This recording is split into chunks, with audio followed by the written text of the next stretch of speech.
கிறிஸ்துவுக்குள் மிகவும் பிரியமான எனதருமை சகோதர சகோதரிகளே, நம்மை சிருஷ்டித்தவரும் நம்மை உண்டாக்கினவரும் நம்மை ஒருபோதும் மறந்து போகாதவருமாகிய இயேசு கிறிஸ்துவின் இணையற்ற நாமத்தினால உங்கள் எல்லாரையும் வாழ்த்தி ஆசீர்வதிக்கிறேன். அல்லேலூயா.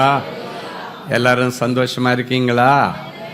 என் வேதம் சொல்லுகிறது, என்னுடைய நாமத்தை பிரஸ்தாபப்படுத்துகிற எந்த இடமா இருந்தாலும் நானே நேரம் வந்து உங்களை ஆசீர்வதிப்பேன். ஆமேன். ஆமாம், 40 நாட்கள் நமக்கு விசேஷித்த சிலுவை தியான கூட்டங்கள். 40 நாட்களும் விதவிதமான அபிஷேகத்தோட விதவிதமான ஊழியர்களை கொண்டு வந்து ஆண்டவர்களை அண்ணல் உள்ளவங்களாக மாற்ற போகிறார். ஆமேன். ஆமாம், இந்த 40 நாள் முடித்து பார்க்கும்போது நீங்கள் ஆவியில் பலன் உள்ளவர்களாய் மாறுகிறது மட்டுமல்ல, உங்கள் சரீரத்திலும் ஒரு புதிய பலனை கர்த்தர் கொடுப்பார். ஆமேன்.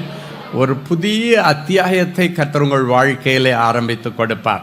நான் நேற்று சொன்னது போல, எதற்காக இப்படிப்பட்ட 40 நாள் ஆயத்த கூட்டங்கள், சிலுவை தியான கூட்டங்கள்னா, உங்களை உணர்வடைய வச்சு பரலோகத்துக்கு நேராக உங்களை கூட்டுட்டு போகிறதுக்கு நல்ல புதிய போதனைகளையும் ஆவிக்குரிய சத்தியங்களையும் அறிந்து நீங்கள் ஒரு புது வாழ்க்கை ஆரம்பிக்கிறதற்காகத்தான் இப்படிப்பட்ட கூட்டங்களை கர்த்தர் எக்கச்சக்கமான பொருள் செலவிலே உங்களுக்காக வைத்திருக்கிறார். ஆமேன். ஆமாம், நம்மிடத்தில் சில மாற்றங்கள் ஆண்டவர் கொண்டு வரணும்னு எதிர்பார்க்குறாரு. அந்த மாற்றங்கள் வந்துச்சுன்னா நம்ம வாழ்க்கையில் நீங்கள் எதிர்பார்க்குற மாற்றங்களை கர்த்தர் கண்டிப்பாக கொடுப்பார். அல்லேலூயா. ஸோ விசுவாசத்தோடு காத்திருங்க, தெய்வ மகிமையை காண்பீர்கள்.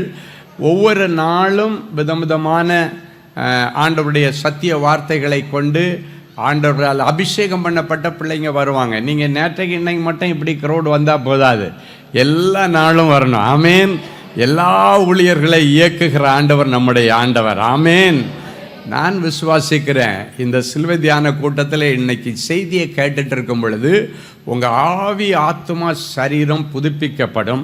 அதே நேரத்தை உங்கள் ஆவி ஆத்மா சரீரத்தில் இருக்கிற வியாதிகளும் பிரச்சனைகளும் சத்துருடைய திட்டங்களும் இன்றைக்கு அழிக்கப்படும். அல்லேலூயா. இன்னைக்கு பிறகு நீங்கள் ஒரு புது சிருஷ்டியாக புது படைப்பாக இந்த இடத்துலேருந்து போவீங்க. அது மட்டும் இல்லை, ஆண்டவருடைய சமூகத்தில் வந்துட்டு போகும்போது அவர் ஒன்றும் சும்மா அனுப்ப மாட்டார். ஆமே, இப்போ எல்லாம் எந்த ஃபங்க்ஷன் போனாலும் ஒரு ரிட்டர்ன் கிஃப்ட் அப்படின்னு ஒன்று கொடுக்குறாங்க. அது அட்லீஸ்ட் ஒரு கீ செயினாக இருக்கும், இல்லைன்னா ஒரு சின்ன வசன போர்டாக இருக்கும், இல்லை ஒரு டம்ளராக இருக்கும். ஆனால் அது எவ்வளவு வேல்யூ என்பதை காட்டிலும் அது அந்த குடும்பத்தார் உங்கள் மேலே வைத்திருக்கிற அன்பையும் அந்த குடும்பத்தை நீங்கள் ஞாபகம் வைப்பதற்கு கொடுக்கக்கூடிய ஞாபகக்குறியாகவும் இருக்கும். உலக பிரகாரமான கல்யாணத்துக்கோ இல்லைன்னா வீடு பால் காய்ப்பு வீட்டுக்கு பிரதிஷ்டை போனீங்கன்னாலே உங்களுக்கு ரிட்டன் கிஃப்ட் கிடைக்குன்னா, ஏசப்பா வீட்டுக்கு வந்துட்டு போகும்போது ரிட்டன் கிஃப்ட் உண்டா இல்லையா? சத்தமாக சொல்லுங்க, உண்டா இல்லையா? கண்டிப்பாக உண்டு. ஆமேன். அவர் ஒருவரையும் ஏமாற்றத்தோடு அனுப்ப மாட்டார். விதம் விதமாக உங்களுக்கு என்ன இன்னைக்கு அத்தியாவசியமாக தேவைப்படுகிறதோ அதை கர்த்தர் செய்வார். இன்னைக்கு உங்களுக்கு அத்தியாவசியமாய் தேவைப்படுகிறது சில நேரங்களில் உங்களுக்கே தெரியாமல் இருக்கலாம். இது கிடைச்சாதான் இப்போதைக்கு இவளால் நில நிற்க முடியும் அப்படின்னு சிலதை ஆண்டவர் பிளான் பண்ணி வச்சிருப்பார். அந்த பிளான் படி சிலதை செய்வார். நம்ம சின்ன சின்னதை தான் எதிர்பார்க்குறோம், ஆனால் நம்ம ஆண்டவர் பெருசாக செய்கிறவர். ஹல்லேலூயா.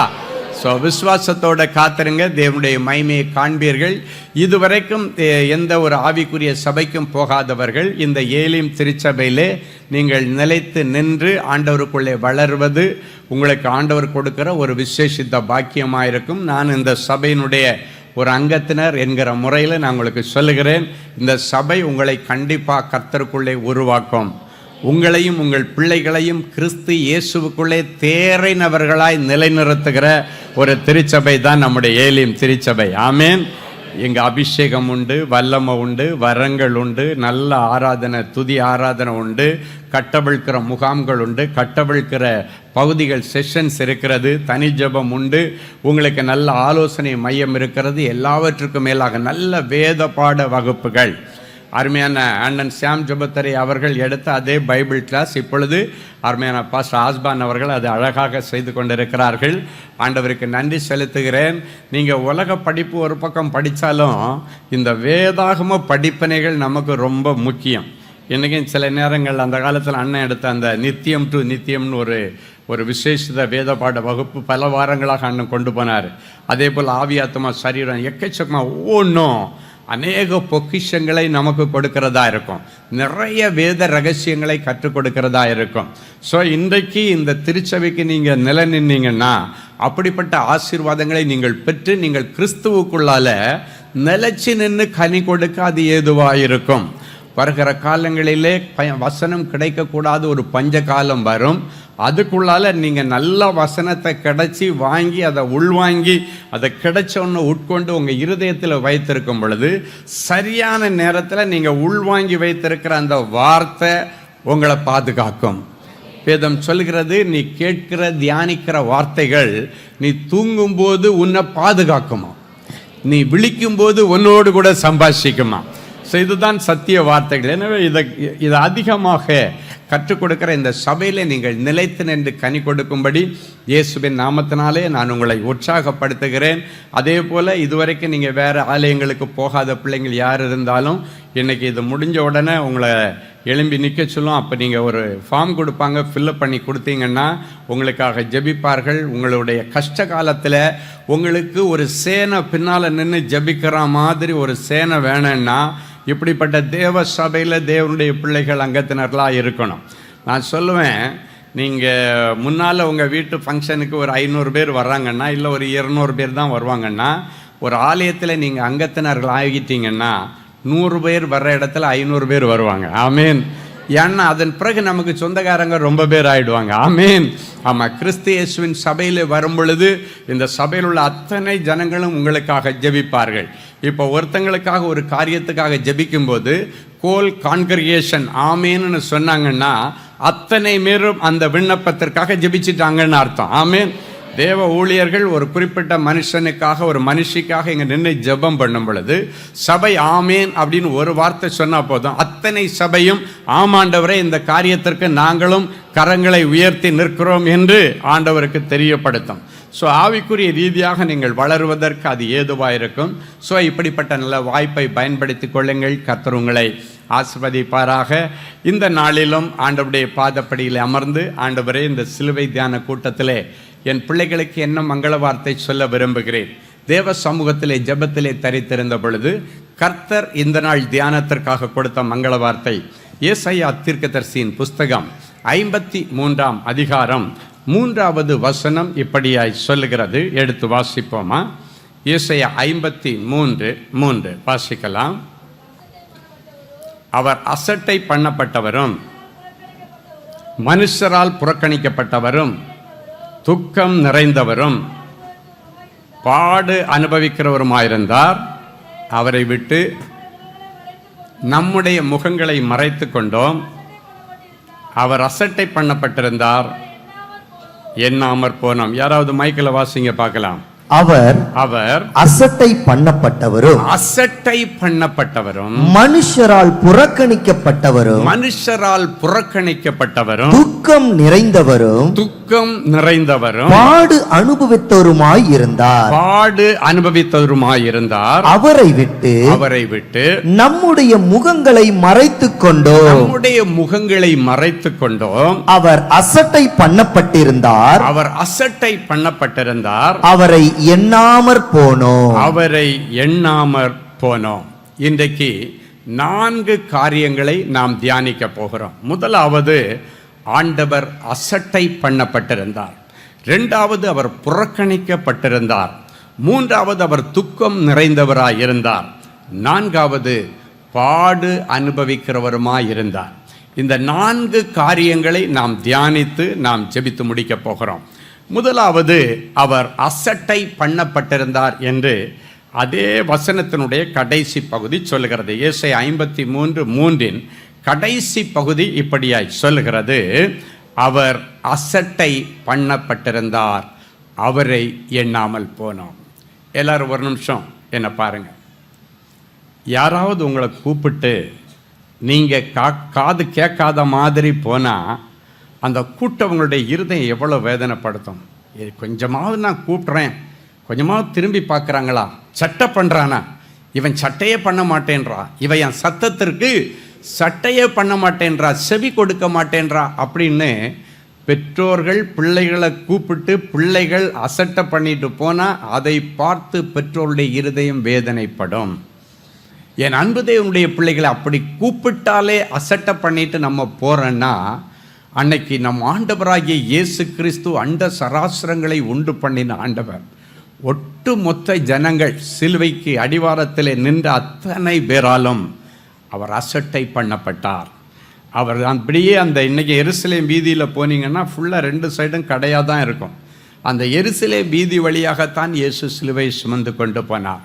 இந்த சிலுவை மரணம் எதுக்கு அடையாளம்? சிலுவையை ஒருத்தவங்க சுமந்துட்டு போகிறாங்கன்னா இவங்க ஏதோ செய்யக்கூடாத ஒரு பெரிய தப்பு பண்ணியிருக்கிறாங்க. இது ஒரு அவமானத்தின் தண்டனை, அவமானத்தின் சின்னம். சிலுவைனாலே அவமானத்தின் சின்னம்.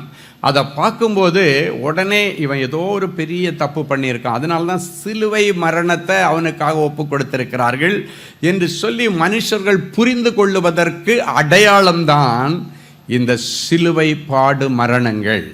என் அன்பு தேவனுடைய பிள்ளைகள், அவர் அசட்டை பண்ணப்பட்டிருந்தார். ஒரு அருமையான வசனம் சொல்லுகிறது, லூக்கா 23:39 ஒரு அழகான வசனம் வாசிக்கலாம், பார்க்கலாம். அதை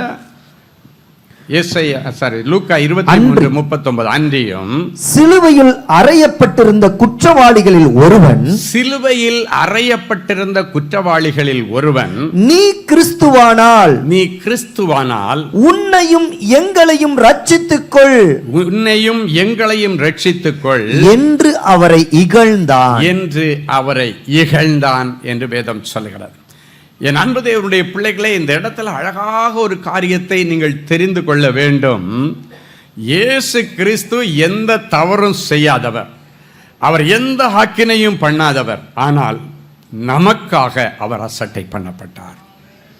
உங்களை யாரும் அசட்டை பண்ணிடக்கூடாது, என் பிள்ளைங்களை யாரும் அற்பமாக நினைச்சிடக்கூடாது, என் பிள்ளையை யாரும் இளக்காரமாக நினைச்சிடக்கூடாது என்பதற்காகத்தான் அவர் தெய்வ குமாரனாய் இருந்தும் அசட்டை பண்ணப்படும்படிக்கு தன்னை ஒப்பு கொடுத்தார். பாருங்க, பாவம் பண்ணினவன், தப்பு பண்ணின ஒரு குற்றவாளி, வசனமே எழுதுகிறது, சிலுவையில் அறையப்பட்டிருந்த குற்றவாளிகளில் ஒருவன். அவன் ஒரு அக்யூஸ்டுங்க, அவன் ஒரு பரிசுத்தவான் அல்ல. அவன் பாருங்க, அவ்வளவு பெரிய தண்டனை ஏற்றிருந்த இன்னும் அவனுக்கு புத்தி வர மாட்டேங்குது, இன்னும் அவனுக்கு கொஞ்சம் கூட உணர்வு வரலை. அப்போ கூட நக்கல் அடிக்கிறான். இயேசுநாதர் பக்கத்தில் சென்டரில் அவர் நிற்கிறாரு, 2 சைடும் 2 கள்ளர்கள், கயவர்கள், குற்றவாளிகளை கொண்டு வந்து அப்படியே சிலுவையில் நிறுத்தியிருக்காங்க. அந்த கடைசி நிமிஷம் சாவர நேரத்தில் கூட இந்த நக்கல் அவனுக்கு நிற்கலை. பாருங்கள், நீங்கள் பெரிய தெய்வமாக இருந்தால் உங்களையும் ரட்சித்துட்டு எங்களையும் ரட்சிங்க என்று சொல்லி அவரை அசட்டை பண்ணுறான், அற்பமாக நினைக்கிறான். அண்ட சராசரங்களை உண்டு பண்ணின ஆண்டவர், வார்த்தையாலே வானத்தையும் பூமியையும் உண்டு பண்ணின ஆண்டவர், ஒரு மனுஷனை சிருஷ்டிக்கும் போதே அந்த மனுஷனுக்கு தேவையான எல்லாவற்றையும் படைத்துவிட்டு கடைசி நாளிலே தான் மனிதனை சிருஷ்டித்தார். அவ்வளவு மனிதன் மேல ஆண்டவருக்கு ஒரு அன்பு. நான் ஒரு நாள் வேதத்தை தியானிக்கும் போது படைப்புகளை பற்றி தியானிச்சுட்டு இருக்கும்போது ஒரு நாள் ஆண்டவரிடத்தில் என்னுடைய சந்தேகத்தை கேட்டேன், ஆண்டவரே, நீங்கள் உங்கள் சாயலில் மனுஷனை படைச்சிங்க, மீதி எல்லாம் நீங்கள் வார்த்தையில் சிருஷ்டிச்சிங்க, உண்மைதான். ஆனால் ஏன் அவனை கடைசியாக படைச்சிங்க? அவனை முதல் நாள் படைச்சிருக்கலாமே. அப்படின்னா அவனுக்கு கடைசி ப்ரிஃபரன்ஸ் தான் நீங்கள் கொடுக்குறீங்களா? அவனுக்கு நீங்கள் ஃபஸ்ட் ப்ரிஃபரன்ஸ் கொடுக்கலையா அப்படின்னு நான் ஆண்டவரிடத்தில் ஒரு கேள்வி கேட்டேன். ஆண்டவர் சொன்ன பதிலில் அப்படியே என்னுடைய இருதயம் அன்பினால் நிரம்பி கொஞ்ச நேரம் நான் தேம்பி அழ ஆரம்பித்தேன். ஆண்டவர் சொன்னார், என் பிள்ளையை இந்த உலகத்தில் நான் உருவாக்கும் போது அவனுக்கு இல்லைன்னு சொல்ல ஒன்றும் இராதபடிக்கு அவனுக்காக தான் 5 நாள் நான் எல்லாவற்றையும் படைத்தேன். 5 நாள் நான் பார்த்து படைத்தது எல்லாமே என் பிள்ளைக்காகத்தான். அவன் வெளியே வந்தது, அவன் உருவாக்கப்பட்டதற்கு பிறகு எனக்கு வெளிச்சம் இல்லை, காய் இல்லை, பழம் இல்லை, எனக்கு இருட்டாக இருக்குது இன்னும் யாரது எந்த ஒரு புலம்பாதபடிக்கு அவனுக்கு எல்லாவற்றையும் அவனுக்காக தான் 5 நாள் படைப்புகள். 5 நாள் படைச்ச எல்லாத்தையும் 6வது நாள் என் கையால் பார்த்து என்னுடைய சாயலில் வனைஞ்ச ஆதாம்கிட்ட கொடுத்து, நீயே பேர் வைப்பா, எல்லாத்துக்கும் நீ பேர் போடுப்பா ஆண்டவர் எவ்வளோ மனுஷனை மதிக்கிறாரு பாருங்க. இப்போ பார்த்தீங்கன்னா நேற்றுக்கே இங்கே ஜெபிக்க வரும்போது 2 குழந்தைகளை கொண்டு வந்து, ஐயா என் பிள்ளைக்கு ஒரு பேர் வச்சிருங்கன்னு சொல்லி கொண்டு வர்றாங்க பாருங்க. அப்போது பேர் வைக்கிறதுக்காக ஒருத்தங்கிட்ட கொண்டு வர்றாங்கன்னா அவங்க மேலே அவங்களுக்கு ஒரு நல்ல மரியாதை இருக்கணும். நம்ம ஆண்டவர் மனிதனை மதித்தவர், இன்னைக்கு மதிக்கிறவர். அவனையும் மதிப்பார், இருதயத்தின் உணர்வுகளையும் உணர்ச்சிகளையும் அவர் மதிக்கிறவர். யாருடைய உணர்வுகளை மதிக்கிறாங்களோ இல்லை எனக்கு தெரியாது. நீ ஆராதிக்கிற ஆண்டவனுடைய உணர்வுகளையும் உணர்ச்சிகளையும் மதிக்கிறவர். உன் புருஷன் மதிக்காமல் இருக்கலாம், பிள்ளைங்க மதிக்காமல் இருக்கலாம், அவங்களுக்கு ஒருவேளை உங்கள் மேன்மை தெரியாமல் இருக்கலாம். ஆனால் இயேசுவுக்கு உன் மேன்மை தெரியும். அவர் சொல்கிறாரு, நீ என் பார்வைக்கு அருமையானவள் மகளே, மகனே நீ என் பார்வைக்கு அருமையானவன், எனவே கனம் பெற்றாய். காரணம், நான் உன்னை ரொம்ப நேசிக்கிறேன்னு ஆண்டவர் சொல்கிறாரு. அல்லேலூயா. ஒரு மனிதனை மதித்து அவனுக்காக தான் 5 நாள் உண்டு பண்ணி எல்லாத்தையும் மனுஷங்கிட்ட கொடுத்து நீ எல்லாத்தையும் ஆண்டுகொள் என்று சொல்லி அதிகாரத்தை கொடுத்த அந்த ஆண்டவரை அவரால் படைக்கப்பட்ட ஒரு குற்றவாளி ஒருத்தர் சொல்றான், நீங்க தெய்வமாயிருந்தா நீங்களும் உங்களை காப்பாத்திட்டு எங்களையும் விடுவிச்சு விடுங்க பார்க்கலான்னு சொல்லிட்டு நக்கல் அடிச்சான். ஆனா அந்த நேரத்தில் ஏன் ஆண்டவர் அமைதியா இருந்தார் தெரியுமா? நீங்க எந்த இடத்திலும் அசட்டை பண்ணப்படக்கூடாது என்பதற்காக அவர் அந்த அசட்டையை ஏற்றுக்கொண்டார், அந்த இகழ்ச்சியை ஏற்றுக்கொண்டார். இந்த வசனம் சொல்லுகிறது, அவரை இகழ்ந்தான் என்று சொல்லப்பட்டிருக்கிறார். அவனுக்கு என்ன தகுதி இருக்குங்க? எவ்வளவு பரிசுத்தமே உருவான தெய்வம், இவனோ ஒரு குற்றவாளி. அப்ப கூட ஆண்டவர் அவனிடத்தில் எந்த ஒரு காரியத்தை மறுத்து பேசல. ஆனா கவுண்டர் கொடுக்கிற மறுபக்கத்தில் ஒரு குற்றவாளி நின்னா அவன் சொல்றான், ஏன்பா இப்படி எல்லாம் பேசுற? நீயோ நானும் தப்பு பண்ணி இந்த சிலுவை மரணத்தை நம்ம இப்போ ருசிச்சிட்டு இருக்கோம். ஆனால் இவர் எந்த அக்கிரமத்தையும் நடப்பிக்கவில்லை, எந்த ஒரு தப்பும் பண்ணலையப்பா என்று சொல்லி இன்னொருவன் தான் இயேசுவுக்காக அந்த இடத்துல பேசினானே தவிர என் இயேசு மௌனமாயிருந்தார். ஏன் தெரியுமா? அசட்டை பண்ணப்படக்கூடாது என் பிள்ளைகள் என்பதற்காக அசட்டையை அவர் தனக்குள்ளே சுமந்தார். அவர் சுமந்ததை இனி நீங்க சுமக்க தேவையில்லை. என் பிள்ளைங்க இப்படிப்பட்ட சூழ்நிலையில வந்து நிற்கும் பொழுது அவர்களுக்கு நிந்தை வரக்கூடாது, அவர்களை யாரை இகழக்கூடாது, அவர்களை யாரும் அசட்டை பண்ணக்கூடாது. என் பிள்ளைகளுக்குரிய கனத்தை நான் அவர்களுக்கு கொடுக்கணுன்றதுக்காக கனம் புரிந்தின மகான் என் ஆண்டவர் அந்த இடத்துல அமைதியாக இருந்தார்.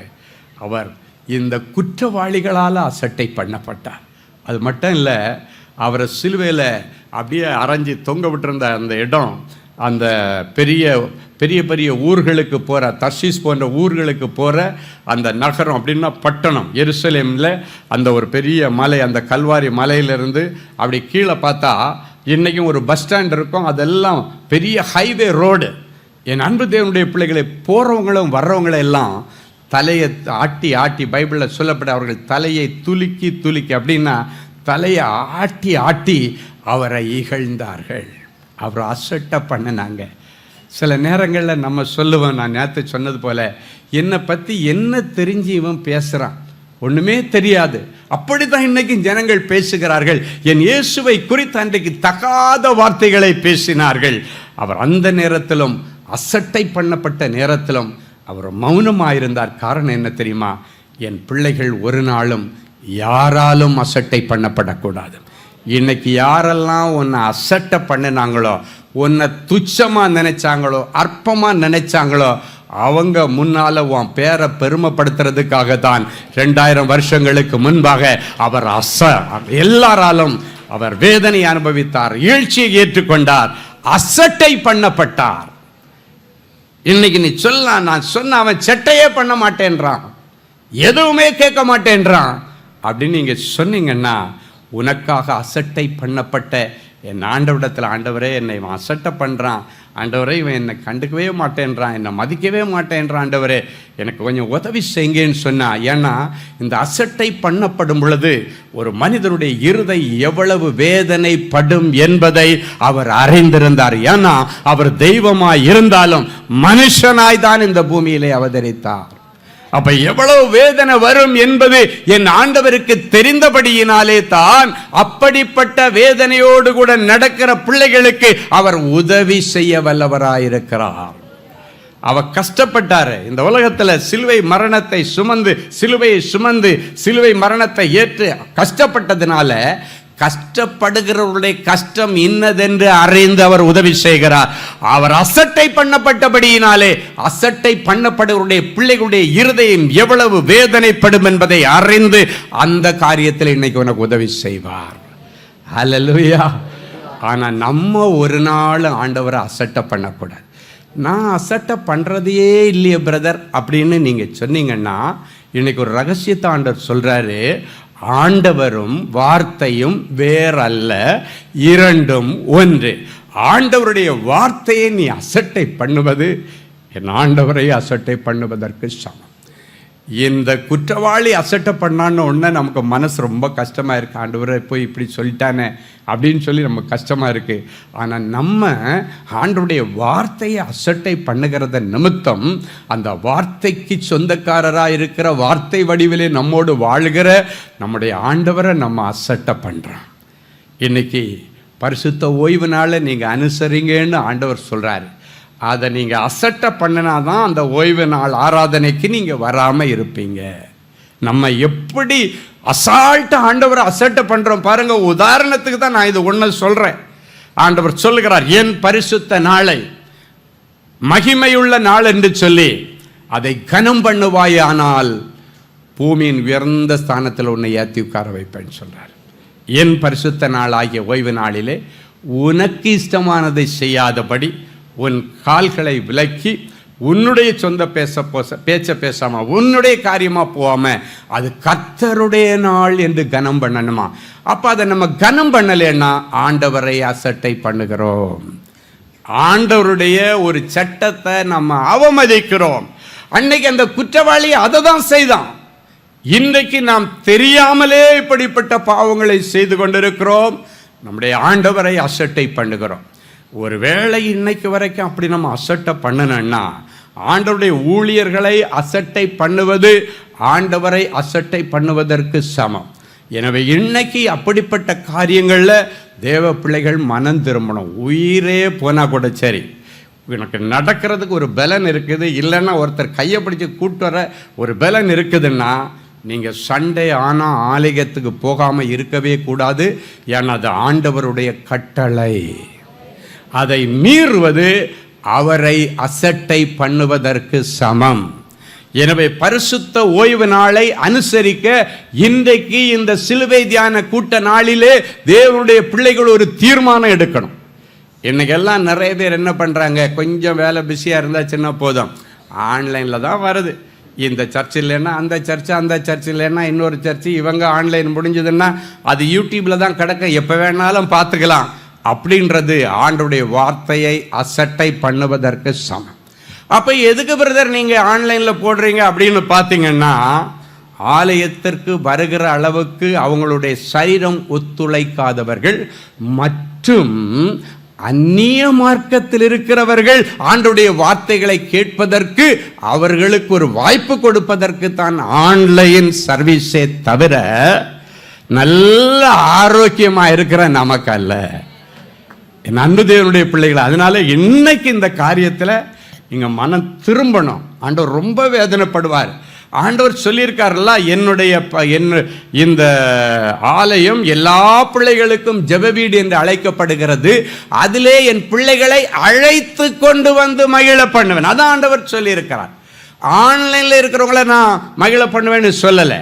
ஆண்டவர் சொல்லியிருக்கிறார், அவர்களை என் ஜெப வீட்டிற்கு அழைத்து கொண்டு வந்து அவர்களை மகிழ பண்ணுவேன். அவங்க கூட நான் சந்தோஷமா இருப்பேன். என் பிள்ளைகளை பார்க்கறது எனக்கு ஒரு பெரிய சந்தோஷம். ஒன்றும் இல்லை, உங்கள் பிள்ளையை கல்யாணம் பண்ணி கொடுத்துட்டீங்க, பேர பிள்ளையை பார்த்துட்டீங்க. தாத்தா பாட்டிக்கு பேர பிள்ளைங்கன்னா தான் கொள்ள ஆசை. அப்போது அந்த பேர பிள்ளைய தாத்தா பாட்டிகிட்ட காமிக்காமல் இருக்கிறது உன்னுடைய மாமியாரையும் மாமனாரையும் இல்லைன்னா உன்னுடைய அப்பாவையும் அம்மாவையும் நீ அசட்டை பண்ணுவதற்கு அடையாளம். அவங்க பார்க்குறதுக்கு ஆசையாக இருப்பாங்க. எப்போ பேர பிள்ளையை பார்க்கலாம், கொஞ்ச நேரம் கொஞ்சலாம் அப்படின்னெல்லாம் அவங்களுக்கு ஆசையாக இருக்கும். ஆனால் இன்னைக்கு மக்களால் அதை புரிந்து கொள்ள முடியலை. அவங்க பெற்றோர் அசட்டை பண்ணுறாங்க. அவங்கள அசட்டை பண்ணுறது மட்டுமல்ல, அவருடைய நியாயமான உணர்வுகளையும் நியாயமான விருப்பங்களையும் அவர்கள் அசட்டை பண்ணுகிறார்கள். அவற்றை குழி தோண்டி புதைக்கிறாங்க. அப்போ பாருங்க, உங்கள் பேரண்ட்ஸ் உங்கள் பிள்ளைகளை, பேர பிள்ளைகளை, இல்லைன்னா கல்யாணம் பண்ணி கொடுத்த தன்னுடைய பிள்ளைகளை வீட்டுக்கு ஒரு நாள் வரும்போது அவங்க ஆசையாக எதிர்பார்த்துட்டு இருக்கிறாங்க. ஆனால் வர்றேன்னு சொல்லிட்டு திடீர்னு வரலேன்னு நீங்கள் சொன்னீங்கன்னா அவங்கள நீங்கள் அசட்டை பண்ணுறதுக்கு அடையாளம் அவங்க எவ்வளோ வேதனைப்படுவாங்க. அதே போல் ஆண்டவருடைய வீட்டுக்கு வரும்போது ஆண்டவருடைய பிள்ளைகள் இங்கே வரலன்னா தேவ சமூகத்தில் உனக்காக உன் பிள்ளைக்காக காத்திருக்கிற ஆண்டவரை நீங்கள் டைரக்டாக அசட்டை பண்ணுகிறீர்கள். அவரை நீங்கள் ரொம்ப அசால்ட்டாக அதாவது ஆண்டவருக்குன்னு ஒரு மரியாதை இருக்குதுங்க. அந்த மரியாதையை இன்னைக்கு அந்நிய மார்க்கத்தில் இருக்கிறவங்க கொடுக்குறாங்க. நம்ம எல்லாம் இன்னைக்கு அந்த காரியங்களை எல்லாம் செய்கிறது ரொம்ப குறைஞ்சிக்கிட்டே வருது. என் அன்பு தேவனுடைய பிள்ளைகளை, ஒரு நாளும் ஆண்டவர் மேலே நீங்கள் வைத்திருக்கிற அன்பும் அந்த ஆர்வமும் நாளுக்கு நாள் கூடணுமே தவிர ஒரு நாளும் இறங்கிடக்கூடாது. அதை இறங்கிருச்சுன்னா நீ கர்த்தருக்கு பயப்படுகிற பயத்திலேருந்து கீழே இறங்கிட்டேன்னு தான் அதுக்கு அர்த்தம். கர்த்தருக்கு பயப்படுகிற பிள்ளைகளுக்கு என்னென்ன ஆசீர்வாதம்னு 128ஆம் சங்கீதத்தில் போடப்பட்ட வார்த்தைகள் எல்லாம் அதன் பிறகு நோ அப்படின்னு ஆயிடும். அதுதான் ஒரு குடும்பத்திற்கு வேண்டிய ஆசீர்வாதங்கள். அப்ப அந்த கர்த்தருக்கு பயப்படுகிற பயத்தில இருந்து நீங்க இறங்கிட்டீங்கன்னு உங்களுடைய செய்கைகள் காண்பிக்கும். நல்ல கவனிங்க, ஆபிரகாமிட்ட ஆண்டவர் சொல்றாரு, உன் பிள்ளையாகிய ஈசாக்கை கொண்டு வந்து எனக்கு மோரியா மலையிலே பலி செலுத்துன்னு சொல்றார். அவன் பலி செலுத்த போனபடியினாலே, அது மட்டும் இல்லை, பலி செலுத்த துணிந்தபடியினாலே ஆண்டவர் அதை தடுத்து நிறுத்தினாலும் ஆண்டவர் சொல்றாரு, உன் ஒரே பேரான குமாரன் என்றும் பாராமல் உன் பிள்ளையை என்னுடைய வார்த்தைக்கு கீழ்ப்படிந்து நீ பலி செலுத்த தீர்மானித்தபடியினால் நீ கர்த்தருக்கு பயப்படுகிறவன் என்பதை இதனால் நான் அறிந்திருக்கிறேன். அப்போ நம்முடைய செய்கைகள் ஒவ்வொன்றும் நாம் கர்த்தருக்கு பயப்படுகிறவர்கள் என்பதை ஆண்டவருக்கு சுட்டி காட்டுகிற அளவுக்கு உன்னுடைய செய்கைகள் இருக்கணும். ஸோ இன்னைக்கு அப்படிப்பட்ட ஒரு மனமாற்றத்தை கர்த்தர் உள்ளத்தில் எதிர்பார்க்கிறார். முதல்ல பார்த்தீங்கன்னா, சபைக்கு ஒன்றும் இல்லாத நேரத்தில், பஞ்சத்தில் இருக்கும்போது, கஷ்டத்தில் இருக்கும்போது வருவாங்க. ஆண்டவர் நல்லா ஆசீர்வதித்து தொழிலை கொடுத்து பிள்ளைகளை வெளிநாட்டில் வேலையெல்லாம் கொடுத்து பிள்ளைகளை நல்லா செட்டில் பண்ணிட்டாங்கன்னா அதுக்கு பிறகு கொஞ்சம் அது ஸ்லோவாகிடும். எல்லாரும் இல்லை, ஒரு சிலர் அப்படி ஸ்லோவாகும். கேட்டால், என்ன பிரதர் நீங்கள் சர்ச்சுக்கு வரல? அது தெரியாத பாஸ்டர், நீங்கள் தானே அந்த கம்பெனியை திறந்து வச்சிங்க, நீங்கள் தானே அந்த கடையை திறந்து வச்சிங்க. கடையில் ஞாயிற்றுக்கிழமை தான் பாஸ்டர் வியாபாரம் ரொம்ப ஆகுது, அதனால் அந்த ஜனங்களை ஏமாற்றக்கூடாது. பாருங்கள், இவன் ஜனங்களுக்கு சாமான் கொடுத்து ஏமாத்துறேன்னு சொல்லிட்டு ஆண்டவரை ஏமாத்திட்டு இருக்கிறான்.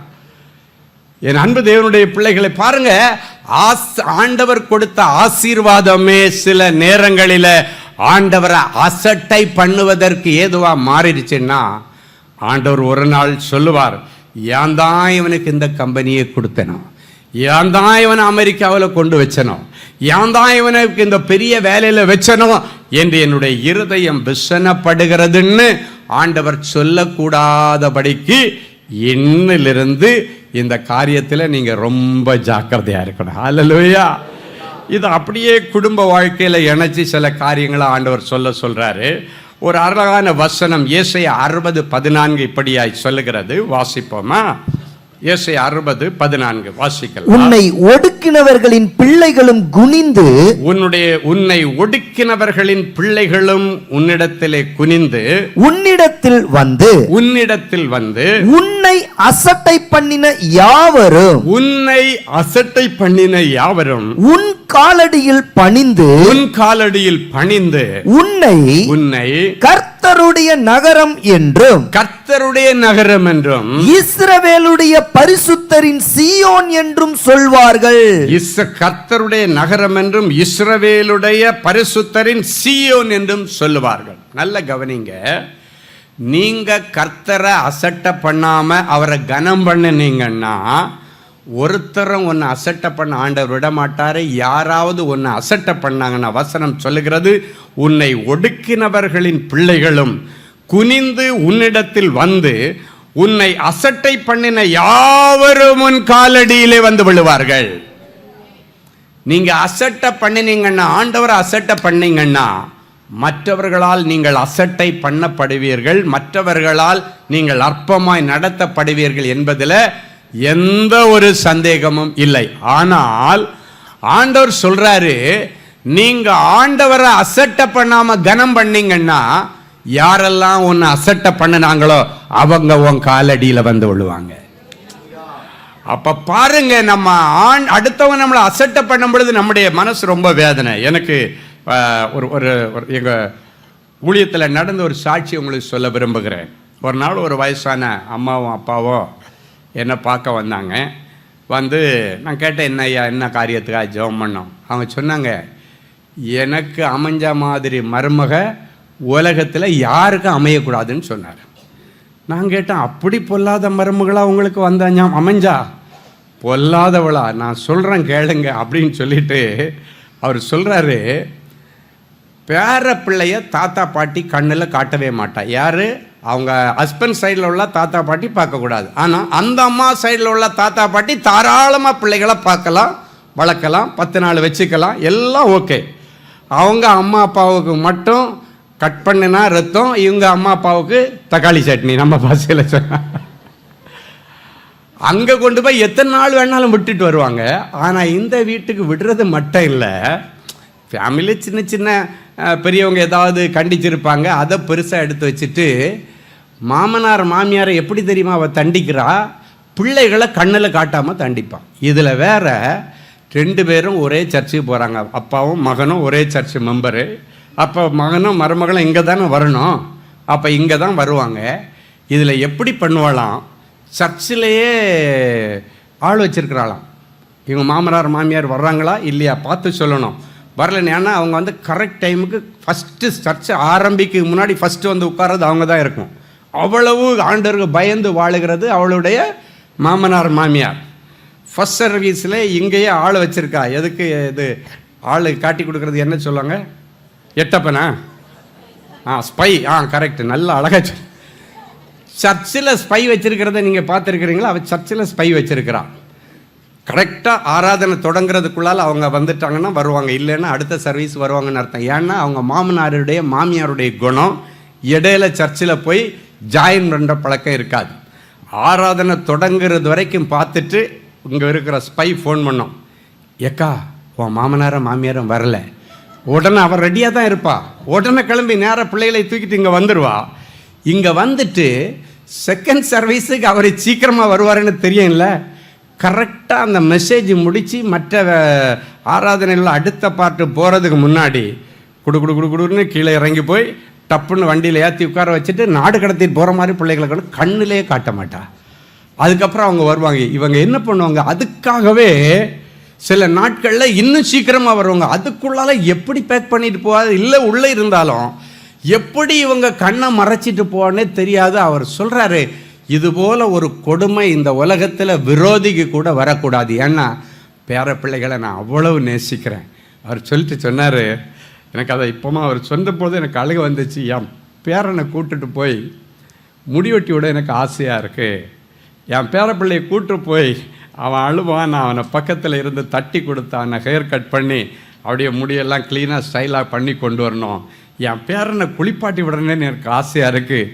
என் பேரனை கையில் பிடிச்சிட்டு அப்படியே மார்க்கெட்டுக்கு போகணும் போல் எனக்கு ஆசையாக இருக்குது. இதெல்லாம் இந்த காலத்தில் எனக்கு நடக்குமா அப்படின்ற கேள்விக்குறியோடு நான் வாழ்ந்துட்டுருக்கிறேன். இன்றைக்கி ஆண்டவரிடத்தில் ஆண்டவராக இறக்கம் செய்யாத வரைக்கும் இதுக்கு ஒரு விடிவு காலம் வராதுன்னு நான் இன்றைக்கி வந்திருக்கிறேன். ஐயா, நீ எனக்கு வேறு ஒன்றுக்கும் ஜெபிக்க வேண்டாம், ஆண்டவர் எனக்கு எல்லாம் தந்திருக்காரு. இந்த பேர பிள்ளைகளை என் மருமக கண்ணில் காட்டணும், இது ஒன்றே தான் எனக்கு ஆசை. என் அன்பு என்னுடைய பிள்ளைகளே எவ்வளவுக்கு அவ்வளவு தன்னுடைய மாமனார் மாமியார் அவள் அசட்டை பண்ணியிருந்தா இப்படி ஒரு வேதனையின் காரியத்தை ஒரு சாதாரணமாக யோசித்தா கூட சரி, ஒரு 10 நிமிஷம் கொண்டு காமிச்சிட்டு போகலாம், இல்லை சர்ச்சுக்கு வர நேரத்துலையாவது அப்படி ஒரு 10 நிமிஷம் பார்க்கட்டுன்னு எதுவுமே இல்லாமல் அவ்வளவு பயங்கர பிடிவாதமாக இருதயத்தின் கடினம். அப்போ தான் ஆண்டவரிடத்தில் நான் ஜெபம் பண்ண, ஆண்டவரே இந்த தாத்தா பாட்டி என்ன அடுத்தவன் சொத்தையாக கேட்குறான், தன்னுடைய பிள்ளை, தன்னுடைய ரத்தம், தன்னுடைய சந்தானம் அந்த பிள்ளைய பார்க்கறதுக்கு கூட ஒரு அனுக்கிரகம் கிடைக்கலையா ஆண்டவரே, இவ்வளவு கொடுமையோட கூட அந்த பிள்ளை இருக்கிறாள, அவளுடைய இருதயத்தை நீர் திருப்பும் சொல்லிட்டு சொன்னேன். நீங்கள் என்ன பண்ணுவீங்களோ தெரியாது, பிள்ளைகளை பார்க்கறதுக்கு ஆசைப்பட்ட இந்த தாத்தா பாட்டிட்ட பிள்ளைகள் வளருவதற்கு நீர் ஒரு வழியை திறந்துட்டார். ஹல்லேலூயா. ஒரு சின்ன ஜெபமான ஆண்டவர் சொன்னாரு, கர்த்தருடைய பர்வதத்தில் இந்த காரியம் பார்த்து கொள்ளப்படும். ஆமீன். நான் சொன்ன ஆண்டவர் பார்த்துக்கிறேன்னு சொல்லிட்டாரு. நீங்க பார்க்க தானே ஆசைப்பட்டீங்க. நம்ம ஆண்டவர் நினைக்கிறதற்கும் வேண்டிக் கொள்கிறதற்கும் ஜெபிக்கிறதற்கும் மிகவும் அதிகமாய் செய்கிறவர். ஹல்லேலூயா. என் அன்பு தேவனுடைய பிள்ளைகளை பாருங்க, அடுத்த ஒரு வாரம் கூட ஆகலை ஜெபம் பண்ணி, திடீர்னு ஒரு நாள் பிள்ளைகளை கூப்பிட்டுட்டு ஒன்றுமே நடக்காத மாதிரி மருமகளும் மாமகனும் வர்றாங்க உள்ள. இதில் என்ன கொடுமைன்னா, மகனுங்களுக்கு ஆசையாக இருக்கும், இந்த மகனுகளை மிரட்டி வைக்கிறதே இந்த மருமகளுக்கு தான். நான் நேற்றை சொன்னேன்ல, ஒரு காலத்தில் பசங்க பொண்ணுங்க பசங்கள்கிட்டேருந்து அடி வாங்கிட்டு வரோம், இப்போ பசங்க தான் பொண்ணுங்கள்ட்ட அடி வாங்கிட்டு வரானுங்க. இன்றைக்கி காலம் மாறி போச்சு. ஆமே, மிரட்டி வச்சிருப்பா. அந்த மிரட்டலில் இவனே பயந்து எனக்காக சோற போடுமா, பரவாயில்ல அவங்க என்னமோ பண்ணட்டுன்னு சொல்லி ஏதோ காலத்தை ஓட்டுறானுங்க. என் அன்பு தேவனுடைய பிள்ளைகளை ஒரு வாரம் கழித்து அவங்க வந்தாங்க. வந்து அவங்க தாத்தா பாட்டியை பார்த்த, மாமனார் மாமியார் பார்த்தா சொல்கிற, அத்தை அன்னைக்கு தான் அத்தை, இல்லைன்னா அவங்க ஹஸ்பண்ட்கிட்ட சொல்லும்போது உங்கள் அப்பா அப்படின்னு தான் சொல்லுவாளாம், உங்கள் அம்மா அப்படின்னு வாழலாம். இப்போ என்ன சொல்கிறாங்க, அத்தை அப்படின்றாங்க. அத்தை, நாங்கள் எங்களுக்கு ஆன்சைட் ஒரு இது வந்திருக்கு, ஜாபு என் புருஷனுக்கு அமெரிக்காவுக்கு வந்திருக்கு. இப்போ ஸ்கூல் இயரில் ஆண்டவர் எப்படி பண்ணுறாரு பாருங்கள். ஸ்கூல் முடிஞ்சிருந்தா கூட டிசி வாங்கிட்டு கூப்பிட்டு போயிருப்பாங்க, ஆனால் ஸ்கூல் இடையில மாட்டிருச்சு. அதுக்கு சொல்கிறாங்க, அத்தை நீங்கள் நல்லபடியாக பிள்ளைகளை பத்திரமா பார்த்துக்குங்க, அடுத்த ஸ்கூல் இயர் நாங்கள் போய் செட்டில் ஆகிட்டு பார்ப்போம், இல்லைன்னா கூட ஒரு வருஷம் கூட இங்கேயே நிற்கட்டும், அதுக்கப்புறம் பிள்ளைகளை வந்து கூப்பிட்டுட்டு போகிறோம். 2 பிள்ளைங்க கூப்பிட்டுட்டு போகிறோம். எங்களுக்கு ஆன்சைட் போகிறதுனால உங்களை தவிர வேறு யார்கிட்டே நம்பி விட முடியாது. ஏன் தெரியுமா, இதுக்கு இடையில இவளுடைய அண்ணன் தம்பிக்காரனுக்கு கல்யாணம் ஆகாமல் இருந்தது. இப்போ அங்கே பாட்டி வீட்டில் கொண்டு விட்டா, தம்பி வீட்டில் கொண்டு விட்டா, அங்கே இருக்கிற அண்ணியார் அவ்வளோதான் இவளை பிள்ளைகளை கவனிக்க மாட்டேன்னு இப்போ அவளுக்கு ஒரு நெருக்கடி அங்கே வந்துட்டு. இல்லைன்னா எங்கே கொண்டு விட்டுட்டு போவா, அவங்க அம்மா வீட்டில் தான் விட்டுருவா. இப்போ அங்கே என்னன்னா, அங்கே ஒரு மருமக வந்தா, இவனுக்கு தம்பிக்கு ஒரு மனைவி வந்து வாச்சவா. இங்கே இப்போ இவளே போய் அங்கே 2 நாள் நின்னா கூட, என்ன வந்தியா பாத்தியா போயிட்டே இருக்கணும், பெட்டியை வச்சுட்டு இங்கே என்ன என்னமோ ஒரு பார்ப்பன்னு சொல்லுவாங்களே, இங்கே வந்து டோரா போடுற வேலையெல்லாம் வச்சுக்க கூடாது. இதனால இந்த கண்டிஷனில் பிள்ளைய கொண்டு போய் அவங்க அம்மா அப்பா வீட்டில் விட முடியாது. ஏன்னா அண்ணின்ற ஒரு கேரக்டர் இவளை விட 10 மடங்கு பெரிய கேரக்டர். ஹல்லேலூயா. இப்போ இங்கே கொண்டு வந்து விட்டாங்க. அவர் சொல்கிறாரு, என் பிள்ளைகளுக்கு இப்போ நான் ஆசைப்பட்ட மாதிரி எங்கே வேணாலும் கூட்டிட்டு போகலாம், ஆண்டவர் எனக்கு அனுக்கிரகம் பண்ணினார். ஹல்லேலூயா. சில நேரங்களில் நீ அசட்டை பண்ணப்படாமல் இருக்கணும்னா ஆண்டவருடைய சன்னிதானத்தை நீ மதிக்கணும், ஆண்டவருடைய வார்த்தையை மதிக்கணும். பாருங்க, அவர் வேற எங்கேயும் போய் பஞ்சாயத்து வைக்கல, தேவ சமூகத்தில் ஜெபிக்க வந்தார். அந்த ஜெபம் அவருடைய வாழ்க்கையில திடீர்னு ஒரு மாற்றத்தை கொண்டு வந்து அந்த குடும்பத்தை அவர்களால் ஆசீர்வதிக்க முடியும். அதான் இந்த வசனம் சொல்கிறது, உன்னை அசட்டை பண்ணின யாவரும் உன் காலடியிலே வந்து விழுவார்கள். அதுதான் இந்த சாட்சியில நடந்தது. பாருங்க, இந்த எப்தான் ஒரு மனுஷன், அவன் எந்த தப்பும் பண்ணலை, அவங்க அப்பம் பண்ண தப்பு, தவறான உறவில் இவன் பிறந்துட்டான். ஆனால் அந்த எப்தாவை குடும்பத்தாரெல்லாம் சேர்ந்து, நீ எங்கள் குடும்பத்தில் இருக்கிறதுக்கு உனக்கு அருகதை கிடையாது, நீ தவறான உறவிலே பிறந்தவன், அதனால உன்னை இந்த வீட்டை விட்டு துரத்துறேன்னா, ஒரு வாலிப வயதில் இருக்கும் பொழுது அந்த குடும்பத்தில் உள்ள எல்லா பெரியவர்கள், மூப்பர்கள் என்று வேதத்தில் எழுதப்பட்டிருக்கிறது. ஊரில் உள்ள அவங்க குடும்பத்தில் உள்ள பெரிய மனுஷன்னு வச்சுங்க, மூப்பர்கள்னா என்ன, பெரிய மனுஷனுங்க எல்லாம் சேர்ந்து இந்த பையனை அப்படியே தப்பான உறவில் பிறந்ததுனால அவங்க அம்மா விட்டுட்டு போயிட்டான். அவங்க அப்பா கொண்டு வந்து அட்லீஸ்ட் இந்த வீட்டோட வச்சிருக்கிறார். அவருக்கு ஏற்கனவே மனைவி பிள்ளைகள் இருக்கு, இவனுக்கு அப்போ உடன்பிறப்புகள் இன்னொரு அவங்க அப்பாவுடைய மற்ற பிள்ளைகள் அங்கே இருக்கிறாங்க. இப்போ சொந்தக்காரங்க பெரிய மூப்பர்கள் வந்து இவங்க எல்லாரும் சேர்ந்து அவனை வீட்டை விட்டு வெளியே துரத்துனாங்க. துரத்தப்பட்ட எப்தான்னு பைபிளில் எழுதப்பட்டிருக்கிறது, அசட்டை பண்ணப்பட்ட எப்தா. இந்த அசட்டை பண்ணப்படுறவங்களுக்கு அசட்டையை அனுபவித்த இயேசுடைய மார்பு அவர்களுக்கு ஆயத்தமாக இருக்கு. ஏன்னா அந்த பெயின் என்னான்னு ஆண்டவருக்கு தெரியும். அவனை தூக்கி வெளியே எறிஞ்சாங்க. அவன் வெளியே வந்த உடனே அந்த நேச மார்பு, என் இயேசுடைய மார்பு அவனுக்கு ஆதரவாக இருந்தது. ஆண்டவர் அவனை உருவாக்கினார், பெரிய பராக்கிரமசாலியாய் உருவாக்கினார். ஏன் உருவாக்கினார் தெரியுமா? அவன் எங்கே போனாலும் அவன் போய் ஜெபம் பண்ணி ஆண்டவருடைய சமூகத்தில் தன்னை ஒப்பு கொடுத்து அதன் பிறகுதான் யுத்தத்துக்கு போவான். என் அன்பு தேவனுடைய பிள்ளைகளே, அந்த ஒரே காரியம் ஆண்டவருக்கு ரொம்ப பிடிச்சிருந்து அவன் ஒவ்வொரு இடத்துக்கு போகும்போதும் ஆண்டவருடைய சமூகத்தில் ஜெபம் பண்ண, அவன் மிஸ்பா அப்படின்னு போடப்படுற மிஸ்பாவில் வந்து ஆண்டவரத்தில் ஜெபம் பண்ணி பிளஸ்ஸிங் வாங்கிட்டு தான் வெளியே போவான். இது பிடிச்சதுனால ஆண்டவரவனை பெரிய பெயரோட புகழோட பெரிய பராக்கிரமசாலி ஆக்கிட்டார். இந்த வசனம் சொல்லுது தெரியுங்க, உன்னை ஒடுக்கினவர்களும் ஒடுக்கினவருடைய பிள்ளைகளையும் உன் காலடியில் கொண்டு போடுவேன்னு வசனம் சொல்லுது. எப்போ தெரியுமா? நீ ஆண்டவரை அசட்டை பண்ணாமல் இருக்கிறது வரைக்கும், ஆண்டவரை மதிக்கிறது வரைக்கும். அவன் ஆண்டவரை மதித்து ஒரு இடத்துக்கு போகிறான், யுத்தத்துக்கு போகிறான்னா மிஸ்பாவிலே வந்து என்று வேதம் சொல்கிறது. மிஸ்பாவிலே வந்து ஆண்டவரிடத்தில் பிளஸ்ஸிங் வாங்கிட்டு போவான். திரும்பி வரும்போதும் நன்றியுள்ளவனாக மிஸ்பாவில் வந்து நன்றி சொல்லிட்டு தான் அவனுடைய இயல்பு வேலைக்கு போவான். அதுதான் இவனிடத்தில் காணப்பட்ட ஒரு பெரிய நல்ல குணாதிசயம். ஆண்டவரை அசட்டை பண்ணுகிறவனாய் அல்ல, ஆண்டவரை கவர்ந்தெழுக்கிறவனாய் மதிக்கிறவனாய் இருந்தான். தேவ சன்னிதானத்தை, மிஸ்பாவை மதிக்கிறவன், ஆலயத்தை மதிக்கிறவனாய் இருந்தான். ஆண்டவர் பார்த்தாரு, இப்படிப்பட்டவனை எவன் வெளியே தூக்கி போட்டானோ அவன் இவன் காலில் வந்து விழணும். அதுதான் வசனங்க. நான் சொல்றது வேற ஒன்றும் இல்லை. வசனம், உன்னை ஒடுக்கினவர்களின் பிள்ளைகளும் உன்னை அசட்டை பண்ணினவர்களும் உன் காலடியிலே வந்து விழுவார்கள். வந்து சொல்லுவாங்களா, நீ கர்த்தருடைய நகரம் என்றும் பரிசுத்தரின் சீயோன் என்றும் அவங்க வாயால் சொல்லுவாங்களாம். இப்போ பாருங்க, இவன் நல்லா ஆண்டவருடைய சன்னிதானத்தை மதித்தபடியினாலே, மிஸ்பாவை மதித்தபடியினாலே, மிஸ்பாவில் குடியிருக்கிற என் ஆண்டவரை மதித்தபடியினால இவன் அசட்டை பண்ண இவங்களுக்கு ஒரு நெருக்கடி ஆண்டவர் கொடுக்கிறார். அந்த குடும்பத்தார் யார் இவனை தூக்கி வெளியே போட்டாங்களோ அவங்களுக்கு ஒரு நெருக்கடி கொடுக்குறாரு. என்ன நெருக்கடின்னா, அவனுங்களுக்கு விரோதமாக ஒரு பெரிய சேனையை எழுப்பி விடுறாரு. ஒரு பெரிய கும்பலை ஒன்று எழுப்பி விட்டு இப்போ அவன் அந்த குடும்பத்தை அழிக்கணும்னு அவனுங்க நிற்கிறானுங்க. ஒரு பெரிய ஒரு கும்பல், அந்த குடும்பம் ஒரு சேனை, அவங்க எல்லாம் சேர்ந்து எப்தாவினுடைய தகப்பன் குடும்பத்தை அழிக்க நிற்கிறாங்க. இப்போ அவனுகளிடத்திலேருந்து தப்பிக்கிறதுக்கு இப்போ இவங்க எல்லாம் சேர்ந்து இப்போ கூட்டம் போடுறானுங்க. யார்? இந்த குடும்பத்தில் உள்ள எல்லா மூப்பர்கள் சேர்ந்து கூட்டம் போடுறாங்க.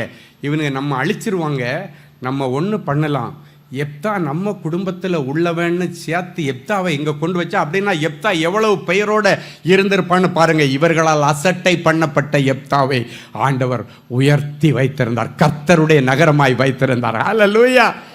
இப்போ இவங்களுக்கு தெரியுது, இந்த எப்தா நம்ம குடும்பத்தான்னு சொல்லிட்டேன்னா இவனுங்க நம்ம வீட்டு பக்கமே வரமாட்டானுங்க. இப்போ எல்லா மூப்பர்களும் சேர்ந்து எங்கே போகிறாங்க? எப்தாவை பார்க்க போகிறாங்க.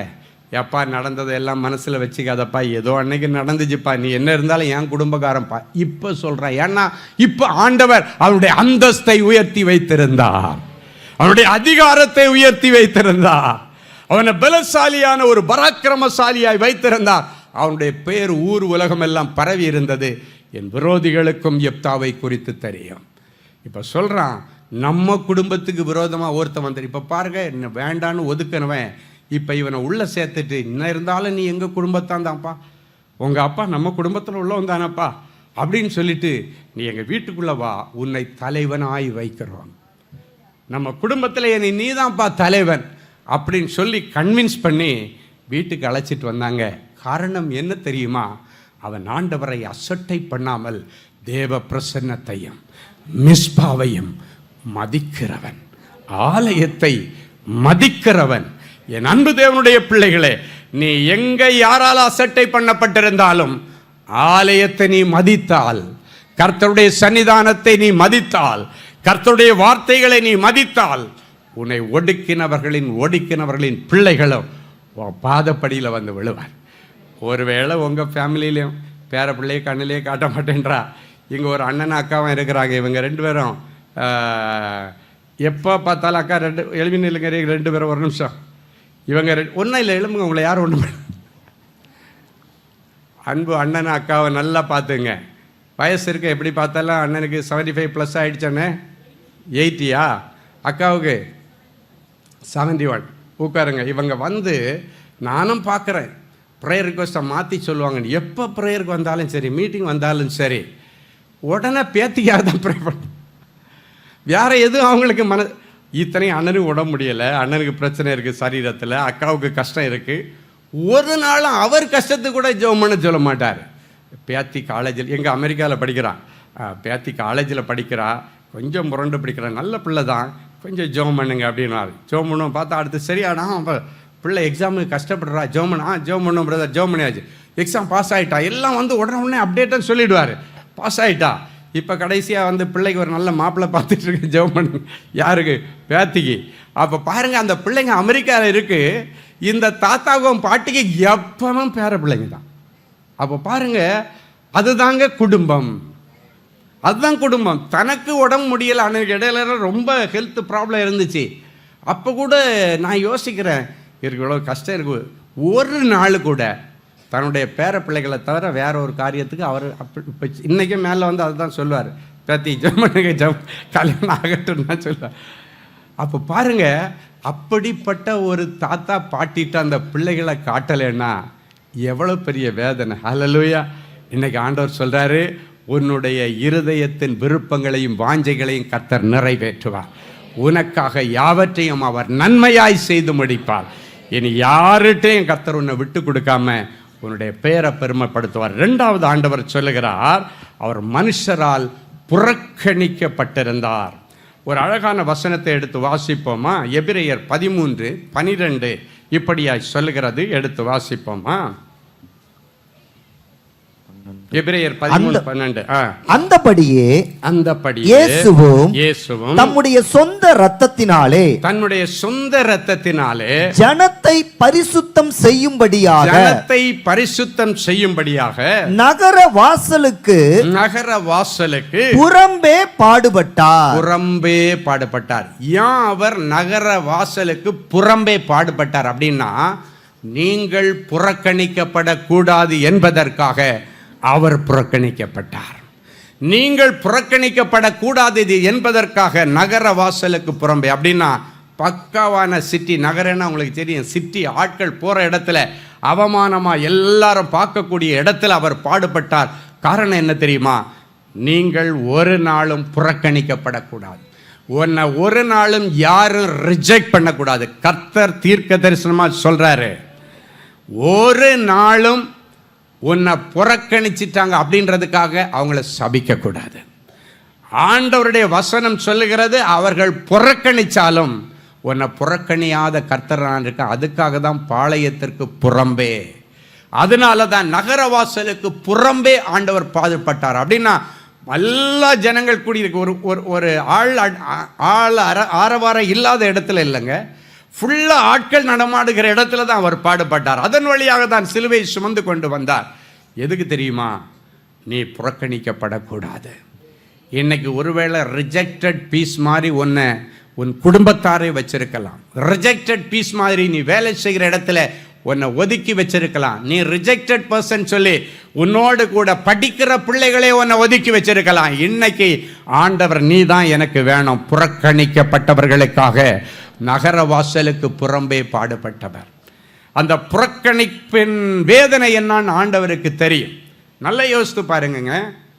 இப்போ பிலாத்து சொல்கிறான், இந்த பண்டிகை காலங்களில் யாராவது ஒருத்தரை விடுதலை பண்ண எனக்கு அதிகாரம் இருக்கு. இப்போ பரபாஸ்னு ஒரு கள்ளன் இருக்கிறான், அவனை விடுதலை பண்ணவா இயேசுநாதரை விடுதலை பண்ணலாமான்னு மக்கள்கிட்ட பப்ளிக்கிட்ட கேட்குறான். இப்போ பாருங்க, கள்ளம் ஒருத்தனை செலக்ட் பண்ணுறாங்க, நன்மை செய்கிறவராய் சுற்றி திரிந்த என் இயேசுவை அவர்கள் புறக்கணிக்கிறார்கள். எவ்வளோ பெயின் இருக்க யோசித்து பாருங்க. அவருடைய மனசில் எவ்வளோ வேதனை. புறக்கணிக்கப்பட்டா அவங்க சொல்கிறாங்க, இயேசுவை சிலுவையில் அறையும், பரபாசை விடுதலையாக்க, கள்ளனை விடுதலையாக்க சொல்கிறாங்கங்க. நன்மை செய்கிறவராய் சுற்றி திரிந்து எல்லாருக்கும் இரக்கம் பாராட்டின மனதுருக்கத்தின் தேவனை கொலை செய்யுங்கன்னு சொல்கிறான். புறக்கணிப்பு. எந்த ஜனங்கள் அவரிடத்திலிருந்து அற்புதங்களை வாங்கினாங்களோ அந்த ஜனங்களை அவரை புறக்கணிக்கிறார்கள். இன்னைக்கு உன்கிட்ட இருந்து நன்மையை அனுபவிச்சவன் இன்னைக்கு உனக்கு எதிராக நிற்கலாம். உன் கூட தட்டில் சாப்பிட்டவன், உன் கூடவே படுத்தவன் இன்னைக்கு உனக்கு எதிராக நிற்கலாம். உன்னாலதான் அவன் வாழ்ந்திருப்பான். ஆனா இன்னைக்கு அவன் வாழ்க்கைக்கு ஒல வச்சவன் அவனா இருக்கலாம். இன்றைக்கு கர்த்தர் சொல்கிறார், அந்த சூழ்நிலையில இன்றைக்கு புறக்கணிக்கப்பட்ட நான், அந்த புறக்கணிப்பின் வேதனை என்பது என்ன என்பது எனக்கு தெரியும். இன்னைக்கு அந்த வேதனை அறிஞ்சதுனால புறக்கணிக்கப்பட்ட உனக்கு நான் உதவி செய்ய ஆயத்தமாயிருக்கிறேன். யார் உன்னை புறக்கணிச்சாங்க? என்ன விஷயத்தில் புறக்கணிச்சாங்க? இன்னைக்கு நான் இருக்கிறேன். சில இடங்களில் இப்போ பார்த்தீங்கன்னா நிறைய வாலிப பிள்ளைகளுக்கு இப்போ பிரச்சனை என்னென்னா டிப்ரெஷனில் நிறைய வாலிப தம்பிமார்கள் ஜெபிக்க கவுன்சிலிங் வருவாங்க, நிறைய தங்கச்சிமார்கள் வருவாங்க, நல்ல ஐடியில் வேலை செய்கிற அநேக சகோதர சகோதரிகள் வருவாங்க. இந்த டிப்ரெஷனுக்கு காரணம் என்னன்னு பார்த்தீங்கன்னா ரிஜெக்ஷன், புறக்கணிப்பு. ஒரு முறை ஒரு வாலிப பிள்ளை கூப்பிட்டு வந்தாங்க அவங்க அம்மா அப்பா. அவள்கிட்ட கேட்டாச்சுன்னா அவள் சொல்கிறா, என் ஃப்ரெண்ட்ஸு கூட என் கூட ஃப்ரெண்ட்ஷிப் வச்சுக்கிறதுக்காக, என் கூட படிக்கிற பிள்ளைங்க கூட என் கூட ஃப்ரெண்ட்ஷிப் வச்சுக்கிறதுக்கு ரொம்ப யோசிக்கிறாங்க. அவங்க எல்லாம் ஒரு கூட்டமாக கூடுவாங்க, கூடி உட்காந்து பேசுவாங்க. நான் போன உடனே எல்லாரும் கலைஞ்சு போயிடுவாங்க. அப்போ அவளுக்கு பார்த்திங்கன்னா அவள் படிக்கிற காலத்திலே இப்படி ஒரு சூழ்நிலை அவள் பார்த்து மனவேதனை. சரி, படிக்கிற காலத்தில் தான் அப்படி இருந்ததுன்னா இப்போ வேலை செய்கிறதுக்கு அவள் வந்துட்டாளாம். வேலை செய்ய வந்ததுக்கப்புறம் வேலை செய்கிற இடத்துல இவளை எல்லாரும் ரிஜெக்ட் பண்ணுறாங்க. ரிஜெக்ட் பண்ணிவிட்டு அவங்க ஒரு கும்பலாக கூடுவாங்க, அவங்க எல்லாம் பேசுவாங்க. இவ கிட்ட போனோடனே பேச்சை நிறுத்திட்டு கலைஞ்சு போயிடுவாங்க. அப்போ இதை பார்த்து பார்த்து பார்த்து பார்த்து இவளுக்கு மன சோர்வு, மன அழுத்தம். ஏன் என்ன ரிஜெக்ட் பண்ணுறாங்க? நான் என்ன பண்ணேன்னா அவங்களுக்கு எந்த கெடுதலும் பண்ணலையே, ஆனால் அவளுக்கே தெரியலை ஏன் இவங்க ரிஜெக்ட் பண்ணுறாங்க அப்படின்றது அவளுக்கு தெரியலை. ஆனால் அன்னைக்கு வந்த உடனே நான் ஆண்டவர்கிட்ட கேட்குறேன், ஆண்டவரே இவன் நல்ல பிள்ளை தானே, எதுக்கு இவளை ரிஜெக்ட் பண்ணுறாங்கன்னா, விஷயம் என்னன்னா இவ படிக்கிற காலத்திலையும் நல்ல ஒழுக்கமான ஒரு பிள்ளை, மற்ற பசங்க கூட ஒரு மாதிரி தேவையில்லாமல் மற்ற பொண்ணுங்களோ பசங்களோ பேசுனா இவ அதை கொஞ்சம் அட்வைஸ் பண்ணுற, கண்டிக்கலாம் மாட்டா. அட்வைஸ் பண்ணி ஆமாம் பெரிய தெய்வம் வந்துட்டா இவ அப்படின்னு அவங்க கிண்டல், அப்போ நக்கல் தான். சரி, ஒரு நல்ல காரியத்தை தான் நான் சொல்கிறேன் அப்படின்றது இல்லாமல் இப்போ என்னென்னா இவ போனால் அட்வைஸ் பண்ணுவான். அட்வைஸுக்காக வேண்டி யாராவது ஒரு பிள்ளையை ஒதுக்கி வைப்பாங்களாங்க? இந்த சமுதாயம் அப்படி தான் பண்ணுது. ஏன்னா அட்வைஸ் இன்னைக்கு யாருக்குமே பிடிக்கிறதில்ல. ஆனால் கடைசி அந்த நல்ல சுபாவமே இப்போ இவளுக்கு டிப்ரெஷன் ஆச்சு. ஆனால் அவளுக்கு தெரிய மாட்டேங்குது. அதை எப்படின்னா நான் கவுன்சிலிங் நான் தான் கண்டுபிடிச்சி சொன்னேன், ஏன் என்ன எல்லாரும் பார்த்து ஓடுறாங்க அங்கள், ஏன் எனக்கிட்ட எல்லாருமே வந்து எனக்கு என்னை புறக்கணிக்காங்க, என்னை எதுக்கு ரிஜெக்ட் பண்ணுறாங்க, எனக்கு ஒன்றுமே தெரியலை, நான் அப்படி எந்த பாவமும் செய்யலை, அப்படி எந்த ஒரு வேதனை அவங்களுக்கு செய்யலையே, ஏன் என்னை புறக்கணிக்கிறாங்க? அதுக்கப்புறம் இங்கே வேலைக்கு வந்ததுக்கப்புறம் என்ன பிரச்சனை அப்படிங்கன்னா அவள்கிட்ட கவுன்சிலிங்னா நிறைய விஷயங்களை கேட்போம். அப்போ அவள் சொன்னா, ஏன் உன்னை ஒதுக்குறாங்க உனக்கு தெரியுமா அப்படின்னு கேட்டேன். எனக்கு ஒன்றும் தெரியலை அப்படின்னேன். அப்போ நான் கேட்டேன், அவங்க கும்பலாக தேவையில்லாத காரியங்களுக்கு போகிறதுக்கு ஒன்றும் கூப்பிடுவாங்களா, சினிமாவுக்கு கூப்பிடுவாங்களா, சாட்டர்டே ஆனால் கிளப்புக்கு பப்புக்கு அங்கெல்லாம் போகிறதுக்கு கூப்பிடுவாங்களா? ஆமாம் கூப்பிடுவாங்க, நான் வரமாட்டேன்னு சொல்லிட்டேன். இதுதான் பிரச்சனை. அந்த அசுத்த கும்பலோட ஒரு பரிசுத்த சீயோன் நிற்க முடியாதுங்க. இதுதாங்க பிரச்சனை. இப்போ என்னன்னா அவன் நம்ம கூட சேர மாட்டா. அவன் என்னமோ பெருசாக புனிதவதின்னு நினைப்பு. பேர் என்ன? புனிதவதின்னு நினைப்பு. புனிதா சரி, கர்த்தர் நல்லா. என் அன்பு தேவனுடைய பிள்ளைகளே, ஆண்டவருடைய பிள்ளைகள் புனிதமாக தான் இருக்கணும். அல்லேலூயா. அப்போ நான் சொன்னேன், அப்போ எனக்கு புரிஞ்சிருச்சு, நீ அந்த கும்பலில் சேரல இல்லை, நீ அவங்க கூட பப்புக்கு போய் கிளப்புக்கு போய் சினிமாவுக்கு போய் அவங்களுக்கு எப்படின்னு அவள் சொல்கிறா, வெள்ளிக்கிழமை வரைக்கும் வேலை செய்வாங்க, சனிக்கிழமை ஆனாச்சுன்னா பெயராக கூப்பிட்டுட்டு, பெயர்னா தெரியுதா, பெயர்னா ஜோடின்னு அர்த்தம். அப்படியே அழகாக அந்த சாட்டர்டே சண்டே அவங்களுக்கு எல்லாமே வெளியே தான், அவுட்டிங் தான். அப்போ நான் சொன்னேன், இந்த ரிஜெக்ஷனை பற்றி நீ கவலைப்படாத, இந்த ரிஜெக்ஷனுக்கு ரிவார்டு கர்த்தர் கொடுப்பார். அல்லேலூயா. என் அன்பு தேவனுடைய பிள்ளைகளே, ஒரு நல்ல அதிகாரி ஒருவர் வந்தார். ஆண்டவருடைய பெரிய கிருபையினால் அவர் வாட்ச் பண்ணுறாரு. அதாவது எல்லா அதிகாரிகளும் அப்படி இருப்பாங்கன்னு சொல்ல முடியாது.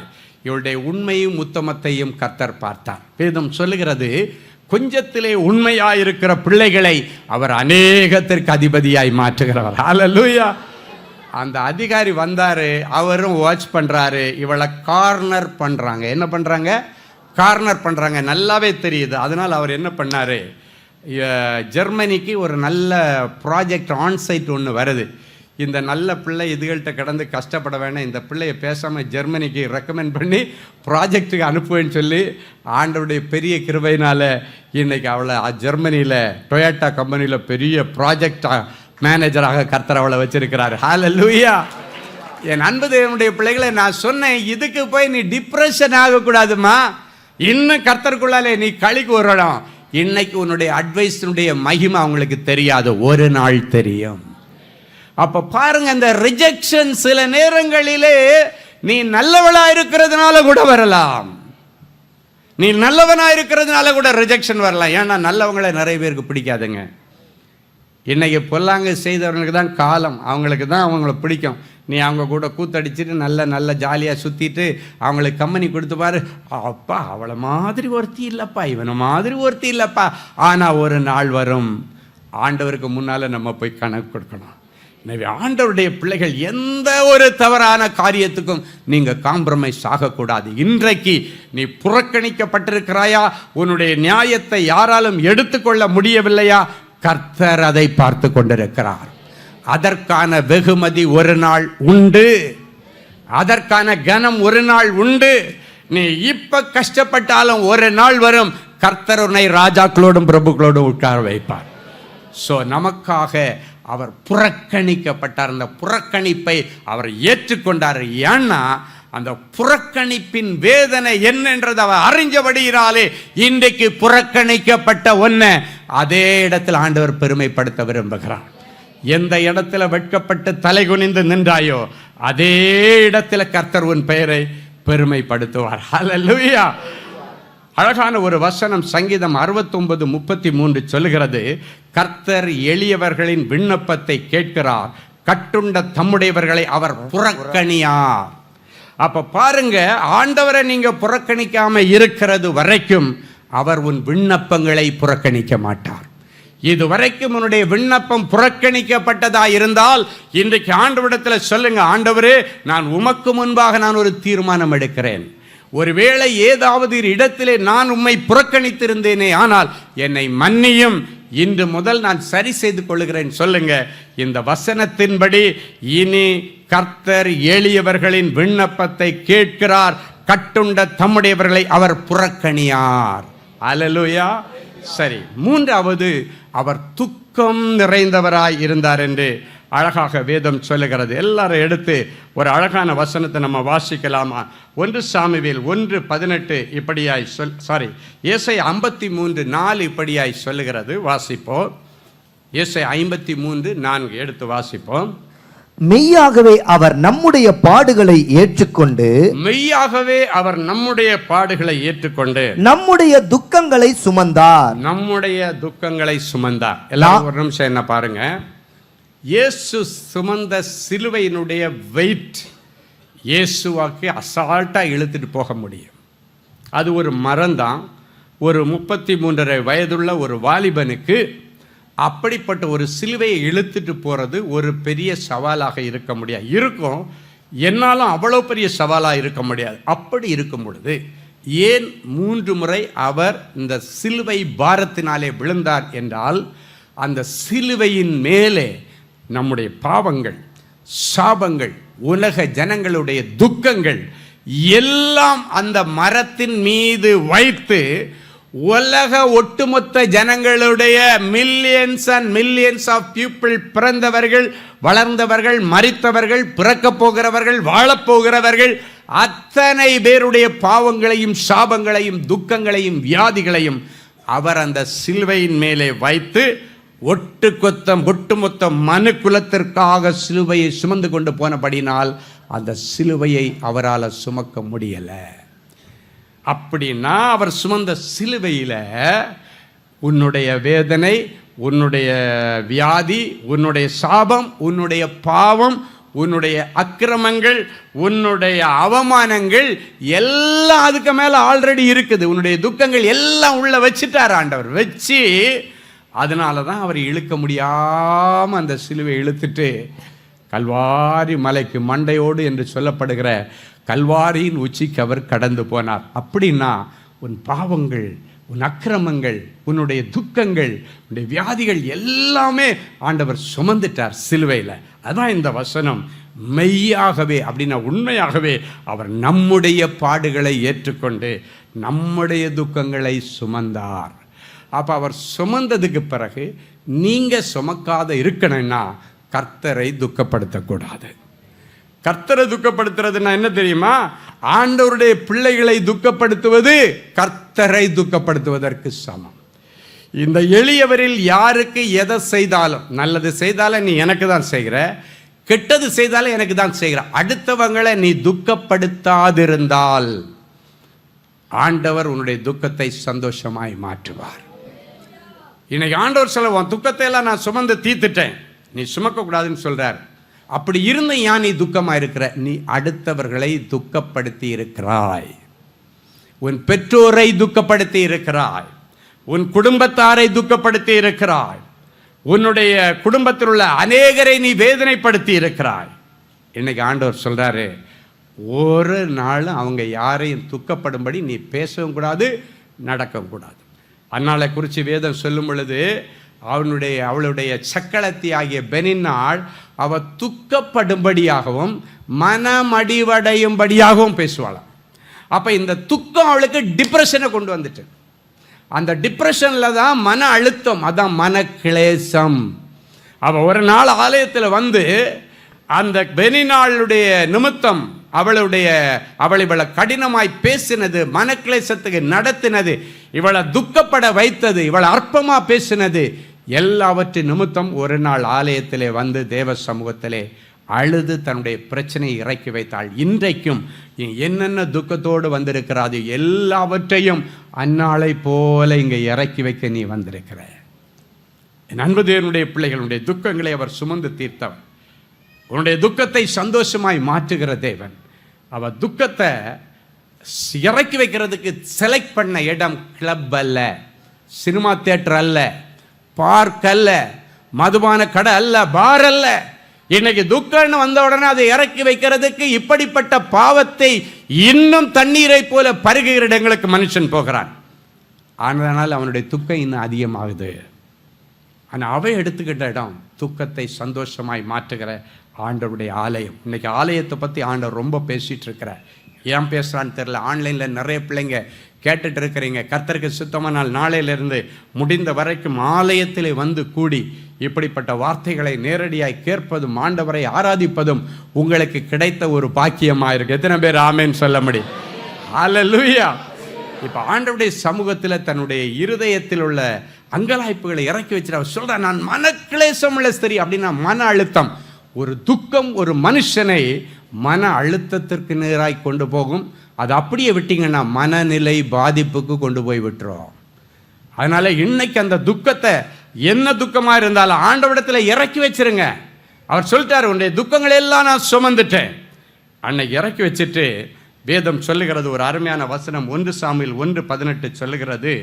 எடுத்து வாசிங்க. அப்பொழுது அவள் உம்முடைய அடியாளுக்கு உம்முடைய கண்களிலே தயை கிடைக்க கடவது என்றால், உம்முடைய கண்களில் எனக்கு தயை கிடைக்க கடவது என்றால், பின்பு அந்த ஸ்திரீ புறப்பட்டு போய், பின்பு நல்ல அழகா கவனிங்க. இப்ப நம்ம எங்க போறோம்? திருப்பி எங்க போறோம்? வீட்டுக்கு. பின்பு அந்த ஸ்திரீ புறப்பட்டு போய் போஜனம் செய்தாள். அப்புறம் அவள் துக்கமுகமாய் இருக்கவில்லை. ஹல்லேலூயா. ஆண்டவரிடத்துல இறக்கி வச்சுட்டு நீங்க போய் நல்லா சாப்பிடுங்க இன்னைக்கு. ஹல்லேலூயா. ஆமா, நிறைய பேருக்கு கொஞ்ச நாளா இந்த துக்கத்தினால சாப்பாடு இறங்க மாட்டேங்குது. எப்பவுமே இவன் அதை சொல்லிட்டான், அவள் அதை சொல்லிட்டா, இந்த காரியம், இந்த பிரச்சனை, பிள்ளைக்கு வேலை கிடைக்கல, பிள்ளைக்கு கல்யாணம் நடக்கலை, பிள்ளைக்கு இன்னும் குழந்தை பிறக்கலை அப்படின்னு சொல்லிட்டு நிறைய துக்கத்தோடு வந்திருக்கிறீங்க. இதுக்கு எல்லாத்துக்கும் ஆண்டவர் ஒருவரே அற்புதம் செய்கிறார். அற்புதம் செய்கிற தேவனுடைய பாதப்படியில் வந்திருக்கிறீங்க. சிலுவை தியான கூட்டத்தில் வந்திருக்கிற தேவனுடைய பிள்ளைகளே, உங்களுக்கு நிறைய படிப்பினைகளை கொடுத்து உங்களை புதிதாக்கி உங்களை பரிசுத்தம் பண்ணி அதன் பிறகு அதோட அற்புதங்களை நடத்தித்தான் ஆண்டவர் இன்றைக்கு அனுப்ப விரும்புகிறார். இது ஒரு அற்புதத்தின் மாலை. ஒரு பக்கம் இது ஒரு மனமாற்றத்தின் மாலை, இன்னொரு பக்கத்தில் மனமாற்றம் வந்தாலே அற்புதம் கூடவே தொட்டு கொண்டு வருகிறது என்ற அர்த்தம். அதை பின்தொடர்ந்து வருகிறது என்ற அர்த்தம். இது ஒரு அற்புதத்தின் மாலை, மனமாற்றத்தின் மாலை மட்டுமல்ல, ஒரு பெரிய அற்புதத்தை தேவனுடைய பிள்ளைகள் பெற்றுக்கொண்டு போகிறீர்கள். அதன் பிறகு போய் அவள் சாப்பிட்டாள், போஜனம் பண்ணினாள். அதுக்கு முன்னால அந்த துக்கம் அவளை சாப்பிட விட மாட்டேன். சிலர் ஓவர் துக்கத்தில் இருக்கும்போது ஒரு டம்ளர் தண்ணி கூட குடிக்க மாட்டாங்க. சிலர் சொல்லுவாங்க, இப்படியே நீ இதை நினச்சி கவலைப்பட்டியன்னா நீ கடைசியாக உனக்கு ஏதாவது ஒன்று ஆயிடுமா, ஒரு டம்ளர் தண்ணியாவது குடிமா, ஒரு டீ தண்ணியாவது குடிமா. ஏன்னா சில நேரங்கள் அந்த துக்கம் அந்த பிள்ளைகளுடைய தொண்டையை அடைக்கிற நேரத்தில் எதையுமே அவங்களால சாப்பிட முடியலை. இன்னைக்கு உங்கள் வாழ்க்கையில் நிறைய துக்கம், தொண்டை அடைத்து, வாயை அடைத்து, பேச முடியாமல், யாரிடத்தில் மெல்லவும் முடியலை, முழுங்கவும் முடியாமல் நிறைய காரியங்களை எதிர்பார்த்து வந்திருக்கிறீர்கள். அந்த துக்கத்தை எல்லாம் இன்றைக்கு சந்தோஷமாய் மாற்றும்படி அந்நாளை போல உன் இருதயத்தை ஆண்டவரிடத்தில் ஊற்றிவிடு. அவர் அற்புதம் செய்வார், அவர் அதிசயத்தை செய்வார். அல்லேலூயா. அவரால் செய்ய முடியாத அதிசயமான காரியம் ஒன்றுமில்லை. அவர் சொல்ல ஆகும், கட்டளையிட நிற்கும். ஏலிமன்ன உடனே எனக்கு மறக்காமல் ஒரு சாட்சி எனக்கு ஞாபகம் வருது. ஒரு முறை இதே மாதிரி ஒரு கூட்டத்துக்கு இங்கே வந்திருந்தேன். வந்திருக்கும்போது தனி ப்ரேயருக்கு எல்லாரும் வராங்க. அப்போ ஒரு வாலிப பிள்ளை, அவளை பார்த்தா சின்ன பால்வடிகிற முகம் மாதிரி தான் இருக்குது. அவளை பார்த்தா கல்யாண வயசெல்லாம் இருக்கிற மாதிரி இல்லை. ஸ்கூல் படித்து முடிச்சுட்டு காலேஜ் போயிருப்பா, இல்லைன்னா காலேஜ் முடிஞ்சிருப்பா. சில நேரங்களில் சிலருக்கு தலையில் கை வச்ச உடனே ப்ராஃபஸி வரும். நம்ம அவங்கள பார்த்துட்டு அவங்க அதுக்கு இந்த ப்ராஃபஸி இவங்களுக்கு இல்லைன்னு நினைப்போம். ஆனாலும் சில நேரங்களில் ஆண்டவர் சொல்லி முடிச்சிருவார். அப்போ தான் அந்த பிள்ளை இப்படி வரும்போது, மேலே வரும்போது அவளுக்கு டேர்ன் வந்தோடனே தலையில் கை வச்சுட்டு ஆண்டவர் சொல்கிறாரு, உன்னை சந்தோஷமான பிள்ளைத்தாட்சியாக்கி மகிழ்ச்சியாகி குடியிருக்க பண்ணுவேன். இது அவளுக்கு சொல்கிறாரு. நான் இதை மறைக்க ட்ரை பண்ணுறேன். அவளை பார்த்தா கல்யாணம் ஆன பிள்ளை மாதிரி தெரியல. உண்மை சொல்கிறேன், மறைக்க ட்ரை பண்ணி வேறு ஏதாவது ட்ரை பண்ணுறேன்னு பார்க்குறேன். அதுக்குள்ளால பட்டுன்னு சொல்லி முடிச்சிட்டார். நினச்சேன் இன்றைக்கி ஒரு வேணா கண்டிப்பாக ரெடி. ஒரு வாலிப பிள்ளை அப்போ தான் அது பால்வடிகிற முகமாக இருக்குது. உன்னை பிள்ளைத்தாட்சி ஆக போகிறேன்னா, கல்யாணம் ஆன பிள்ளைன்னா பரவாயில்ல. அதே போல் கீழே போய் எஸ்தர் அக்கா கீழே நின்றுட்டு இருக்கிறாங்க, எங்கள் அலுவலகத்தில் இருக்கிற அக்கா. அவங்க ரொம்ப முதிர்ச்சியானவங்க, சூப்பராக ஹேண்டில் பண்ணுவாங்க ஒவ்வொரு காரியத்தையும். எஸ்தர் அக்காட்ட போயிட்டு, எஸ்தர் அம்மாவை எல்லோரும் அம்மான்னு கூப்பிடுவாங்க, நாங்கள் அக்கான்னு கூப்பிடுவோம். அம்மா எஸ்தரம்மா, அங்கிள் எல்லாருக்கும் ப்ராஃபஸி கரெக்டாக சொல்லுவார், எனக்கு தப்பாக சொல்லிட்டாரம்மா அப்படின்னாங்க. அம்மாடி அவங்க இப்படி தான் பேச, அம்மாடி அப்படி என்னம்மா தப்பாக சொன்னாங்க? இல்லை, எனக்கு கல்யாணமே ஆகலை, இப்போ தான் காலேஜ் முடிச்சிருக்கேன், யூஜி முடிச்சிருக்கேன், நான் பிஜி படிக்கணும், காலேஜுக்கு போகணும், பிஜி படிக்கணும், அதுக்கப்புறம் வேலைக்கு போகணும், அதுக்கப்புறம் தான் கல்யாணம். இன்னும் கல்யாணம் அதாவது கல்யாணமே ஆகாத என்ன பார்த்து பிள்ளைத்தாச்சி ஆவேன்னு அங்கிள் சொல்லிட்டாங்க. அப்போ அவங்க சொன்னாங்க, மரியாளுக்கு அப்படி தான் சூப்பராக ஹேண்டில் பண்ணுவாங்க அக்கா. மரியாளுக்கு அப்படித்தான் அவள் கன்னிகையாக இருக்கும் பொழுது தேவதூதன் நீ கர்ப்பவதி ஆவேன்னு சொன்னார். வேதம் சொல்லுகிறது, அவள் அவற்றை தன் இருதயத்திலே வைத்து சிந்தித்து கொண்டிருந்தாள். என்கிட்ட கேட்டால் கூட நான் இப்படி பதில் சொல்லியிருப்பேனான்னு தெரியாது அந்த பிள்ளைக்கு. எங்கள் அக்கா சூப்பராக சொல்லி கொடுத்துட்டாங்க. அதனால் மரியாதை போல் நீ இருதயத்தில் வச்சு சிந்திச்சிட்டுருமா, இதை பற்றி வேறு எதுவும் நீ போய் எதுவும் பேசிக்காத, அப்படியே விட்டுரு, அதை பற்றி இருதயத்தில் சிந்திச்சுக்கோ. ஆனால் கண்டிப்பாக ஆண்டவர் சொல்லாமல் இந்த காரியத்தை அண்ணன் பேசியிருக்க முடியாது. இருதயத்தில் வச்சு மரியாதை போல் சிந்திச்சு இவ போயிட்டா. ஒரு 4 நாள் கழித்து திடீர்னு பார்த்தா அந்த பிள்ளை, அவங்க அப்பா அம்மா எல்லாரும் சேர்ந்து எங்கள் ப்ரேயர் டவருக்கு வந்திருக்கிறாங்க. பார்த்தாச்சுன்னா நான் அப்போ தான் மேலே போகிறேன், கீழே பார்க்குறேன், கும்பலாக இருக்குது. வீட்டில் போய் சொல்லி எதுவும் வில்லங்கத்தை கொண்டு வந்துட்டான். தீர்க்கதரிசி நிலைமையே பாருங்கள் அப்படின்னு யோசிச்சுட்டே தான் நான் மேலே போனேன். சரி, அதுக்கப்புறம் எப்படியும் மேலே வருவாங்க பார்த்துக்கலான்னு மேலே போனால், நான் பார்க்கும்போது அவங்க கையில் பழமோ தட்டோ எதுவுமே இல்லை. ஆனால் திடீர்னு பார்த்தாச்சுன்னா மேலே வர்றாங்க, தட்டு பழம் எல்லாம் வச்சுட்டு ஒரு 4-5 நாள், ஒரு வாரத்துக்குள்ளேன்னு வச்சிங்களேன், எல்லாம் எடுத்துகிட்டு மேலே வந்துட்டாங்க.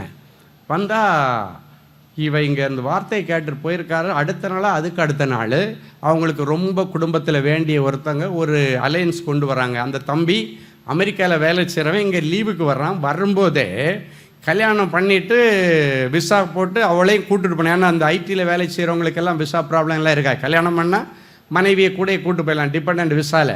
அவன் அதுக்கு தயாராக கம்பெனியிலெல்லாம் சொல்லி வச்சுட்டு இங்கே வந்திருக்கான். வந்துட்டு யாரோ சொன்னாங்கன்னு சும்மா பொண்ணு பார்க்குறதுக்குன்னு போனாங்க. போன இடத்துல இவளுக்கே தெரியாது, சும்மா தான் சொல்லியிருக்காங்க. சரி வந்து பார்க்குறதுன்னு சொல்கிறாங்க, நல்ல பையன்றாங்க. இவ தான் யூஜி முடிச்சிட்டாளா, வந்து பார்ப்பேன்னு சொல்லி விளையாட்டுக்கு கூப்பிட்டாங்க. அங்கே வரும்போதே பூவை கொண்டு வந்தாங்க. அவன் வரும்போதே ஒரு என்ன ரிங், அது என்னது டைமண்ட் ரிங் எல்லாம் அங்கேருந்தே வாங்கிட்டு வந்திருக்கிறான். வந்தான், பார்த்தான், அவனுக்கு பிடிச்சிருச்சு. இவங்க வீட்டார் நினைக்கிறதுக்குள்ளால எங்களுக்கு பிடிச்சிருச்சு, உங்களுக்கு ஓகேன்னா நாங்கள் பூ வைக்கிறேன்ட்டாங்க. 3வது நாள் ப்ராஃபஸி நடந்த 3வது நாள் பூ வச்சாச்சு. பூ வச்சு முடிச்சுட்டு அடுத்து அவனை ஒரு ரிங்கை நான் கொண்டு வந்துட்டேன். அதனால் 1 மாதத்தில் மேரேஜ் வச்சு அவளை கூட்டுட்டு போன 1 மாதத்துக்குள்ளால் நான் ரிங்கை போடுறேன், உங்களுக்கு ஆட்சேபனை இல்லைன்னொடனே அவளுக்கு அவனை பிடிச்சிருச்சு. ஏன்னா அந்த ப்ராஃபஸி உள்ளே இருக்குது அவளுக்கு மனசில். அழகாக ரிங் போட்டான். அடுத்த ஒரு 15 நாளைக்குள்ளால் கல்யாணம். 20 நாளில் அவள் அமெரிக்காவுக்கு போயாச்சு. அடுத்த ஒரு 30 நாள் கழித்து அவள் ஃபோன் பண்ணுறா, ஆண்டவர் என்ன பிள்ளைத்தாச்சியாக வச்சுருக்கார். பாருங்க, ஆலயத்துக்கு வரும் பொழுது ஆண்டவர் அந்த அந்த ஆண்டவர் ப்ராஃபஸி வந்து எண்டு மட்டும்தான் வருது. இடையில உள்ள இந்த ஃபில் இன் த பிளாங்க்ஸ் எல்லாம் யார் ஃபில் பண்ணுறது? ஆண்டவர் தான். பொண்ணு பார்க்குற படலமோ இல்லைன்னா சின்ன கல்யாணமோ இதெல்லாம் ஃபில் இன் த பிளாங்க்ஸ். ஆனால் ஆண்டவர் டாப்பாக ஒன்றை சொல்லிட்டார், அதுக்கு இடையில எதெல்லாம் நடக்கணுமோ கர்த்தர் நடத்துவார். இன்னைக்கு உனக்காக ஏதோ ஒரு டாப்பை வச்சுட்டு இடையில உள்ள எல்லா ஃபில் இன் த பிளாங்க்ஸை கர்த்தர் நிரப்பி அனுப்ப போகிறார். ஹல்லேலூயா! ஏன்னா அவருடைய எல்லா துக்கங்களை சிலுவையிலே சுமந்து தீர்த்தார். கடைசியாக ஆண்டவர் சொல்லுகிறார், அவர் பாட அனுபவித்தவர். ஒரு அருமையான வசனம் ஏசாயா 53:10 இப்படியாய் சொல்லுகிறது. வாசிப்போமா? கர்த்தரோ அவரை நொறுக்க சித்தமாகி அவரை பாடுகளுக்கு உட்படுத்தினார். நல்ல கவனிங்க. சில நேரங்கள்ல கர்த்தரே நம்மை சில பாடுகளுக்கு உட்படுத்துவார். எதுக்குன்னா 1 பேதுரு 5:10 சொல்லுகிறது, தேவன் தாமே கொஞ்ச காலம் பாட அனுபவிக்கிற உங்களை சீர்படுத்தி ஸ்திரப்படுத்தி பலப்படுத்தி நிலைநிறுத்துவதற்காக. எதுக்காக சில நேரங்களில் கர்த்தர் நமக்கு பாடுகளை அனுமதிக்கிறாருன்னா உங்களை சீர்படுத்துவதற்காக, கர்த்தருக்குள்ளால வசனத்துக்குள்ள ஸ்திரப்படுத்துவதற்காக, உன்னை ஆவிக்குரிய ரீதியாக உலக ரீதியாக பலப்படுத்துவதற்காக, உன்னை நிலைநிறுத்துவதற்காக. இன்னைக்கு நில குலைஞ்சி போய் கிடக்கிற உன்னுடைய வாழ்க்கை நிலை நிறுத்தப்படும் என்று கர்த்தர் சொல்கிறார். எனக்கு பலனே இல்லை, சரீரத்தில் ஆரோக்கியமே இல்லை, நோயோடு வந்திருக்கிறேன், உன்னை பலப்படுத்துவேன் என்று கர்த்தர் சொல்லுகிறார். கொஞ்ச நாளாவே நீ பாட அனுபவிச்சுட்டு இருக்கிற இந்த வசனம் சொல்லுகிறது, கிறிஸ்து இயேசுவுக்குள் நமது நித்திய மகிமைக்கு அழைத்தவராய் இருக்கிற சகல கிருபையும் பொருந்தின தேவன் தாமே கொஞ்ச காலம் பாட அனுபவிக்கிற உங்களை சீர்படுத்துவார், உங்களை ஸ்திரப்படுத்துவார், உங்களை பலப்படுத்துவார், இனி நிலை நிறுத்துவார். பாட அனுபவிக்கிற கர்த்தரோ அவரை நொறுக்க சித்தமாவி அவரை பாடுகளுக்கு உட்படுத்தினார். இயேசு பாடுகள் வழியாக கடந்து போனார். ஏன் தெரியுமா? நீ பாடுபடும் பொழுது அந்த பாடுகளின் வேதனை அறிந்து உனக்கு உதவி செய்ய. இன்னைக்கு நிறைய பாடுகளோடு, கஷ்டங்களோடு, வேதனைகளோடு, கடன்களோடு, அவமானத்தோடு நீங்கள் வந்திருக்கிறீங்க. உங்கள் எல்லா பாடுகளையும் ஆண்டவர் இன்னைக்கு மாற்றுவார். அவர் எல்லா பாடுகளையும் மாற்றி, ஏன்னா அந்த பெயின் அவருக்கு தெரியும். இன்னைக்கு பிறகு நீங்கள் என்னென்ன பாடுகளை அனுபவித்தீர்களோ அந்த காரியங்களில் ஆண்டவர் அடுக்கடுக்க அற்புதம் செய்வார். சொல்லுங்க, அடுக்கடுக்க அற்புதம் செய்வார். அல்லேலூயா! அவரால் செய்யக்கூடாத அதிசயமான காரியம் ஒன்றுமில்லை. அவர் சொல்ல ஆகும், கட்டளையிட நிற்கும். அதில் ஒன்று, அவர் பலப்படுத்துவார். இன்னைக்கு ஒருவேளை என்னுடைய சரீரத்தில் பலனே இல்லை, கை கால்களில் பலன் இல்லை, என்னுடைய மனசில் பலன் இல்லை, நான் நொறுங்கி போயிட்டேன், என்ன நொறுக்கிட்டாங்க, உடைச்சிட்டாங்க. நீங்கள் சொல்றியா? உடைக்கிறது உருமாற்றுவதற்கு அடையாளம். உடைச்சி உருமாற்றுகிற ஆண்டவர் உன்னை உருவாக்கி உன்னை ராஜாக்களோடும் பிரபுக்களோடும் உட்கார வச்சு அழகு பார்ப்பார். உன்னுடைய சரீரத்தில் என்ன வியாதி இருந்தாலும் இன்றைக்கு அவர் எல்லாவற்றையும் குணமாக்குவார். அவர் சகல வியாதிகளையும் குணமாக்க வல்லவர். யாராக இருந்தாலும் பேதங்களின்றி கிருபையாய் அன்பை அளித்திடவே இயேசு ஒன்று இன்னைக்கு சிலுவை தியான கூட்டத்திற்கு கூட்டு வந்திருக்கார். எல்லாரும் ஒரு நிமிடம் எழும்பி நின்று சகல வியாதிகளையும் குணமாக்க வல்லவராம் யாராய் இருந்தாலும் பேதங்களின்றி கிருபையாய் அன்பை அளித்திடவே இயேசு உன்னை அழைத்து கொண்டு வந்திருக்கிறார். எல்லாரும் கண்களை மூடி தேவ சமூகத்தில் சகல வியாதியையும்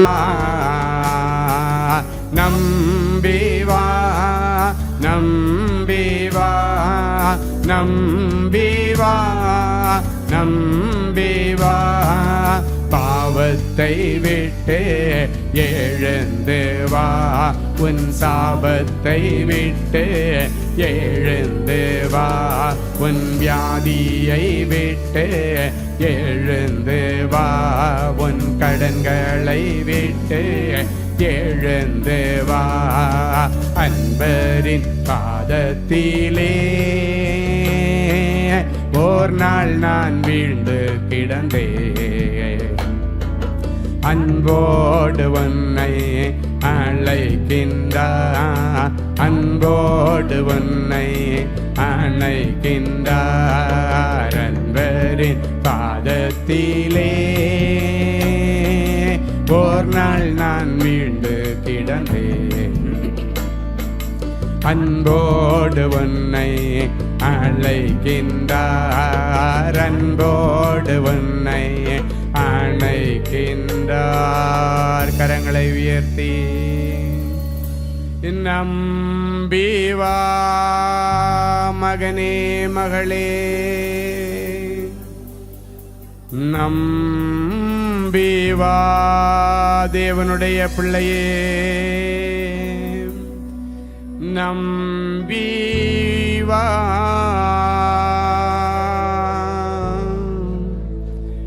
நம்பி வா,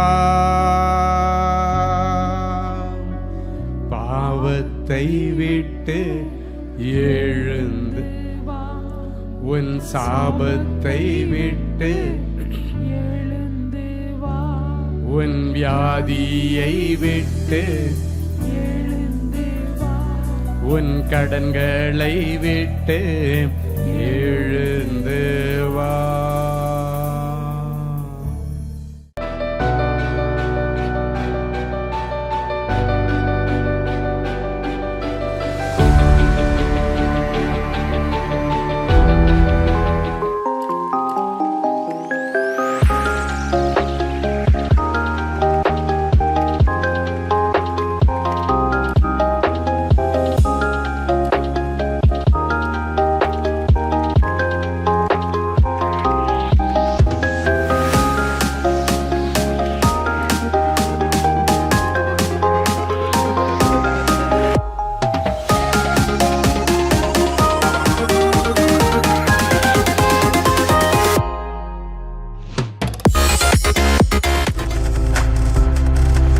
நீங்கள் பார்த்து கொண்டிருப்பது உங்கள் ஜாய் டிவி. உங்கள் துக்கம் சந்தோஷமாய் மாறும்.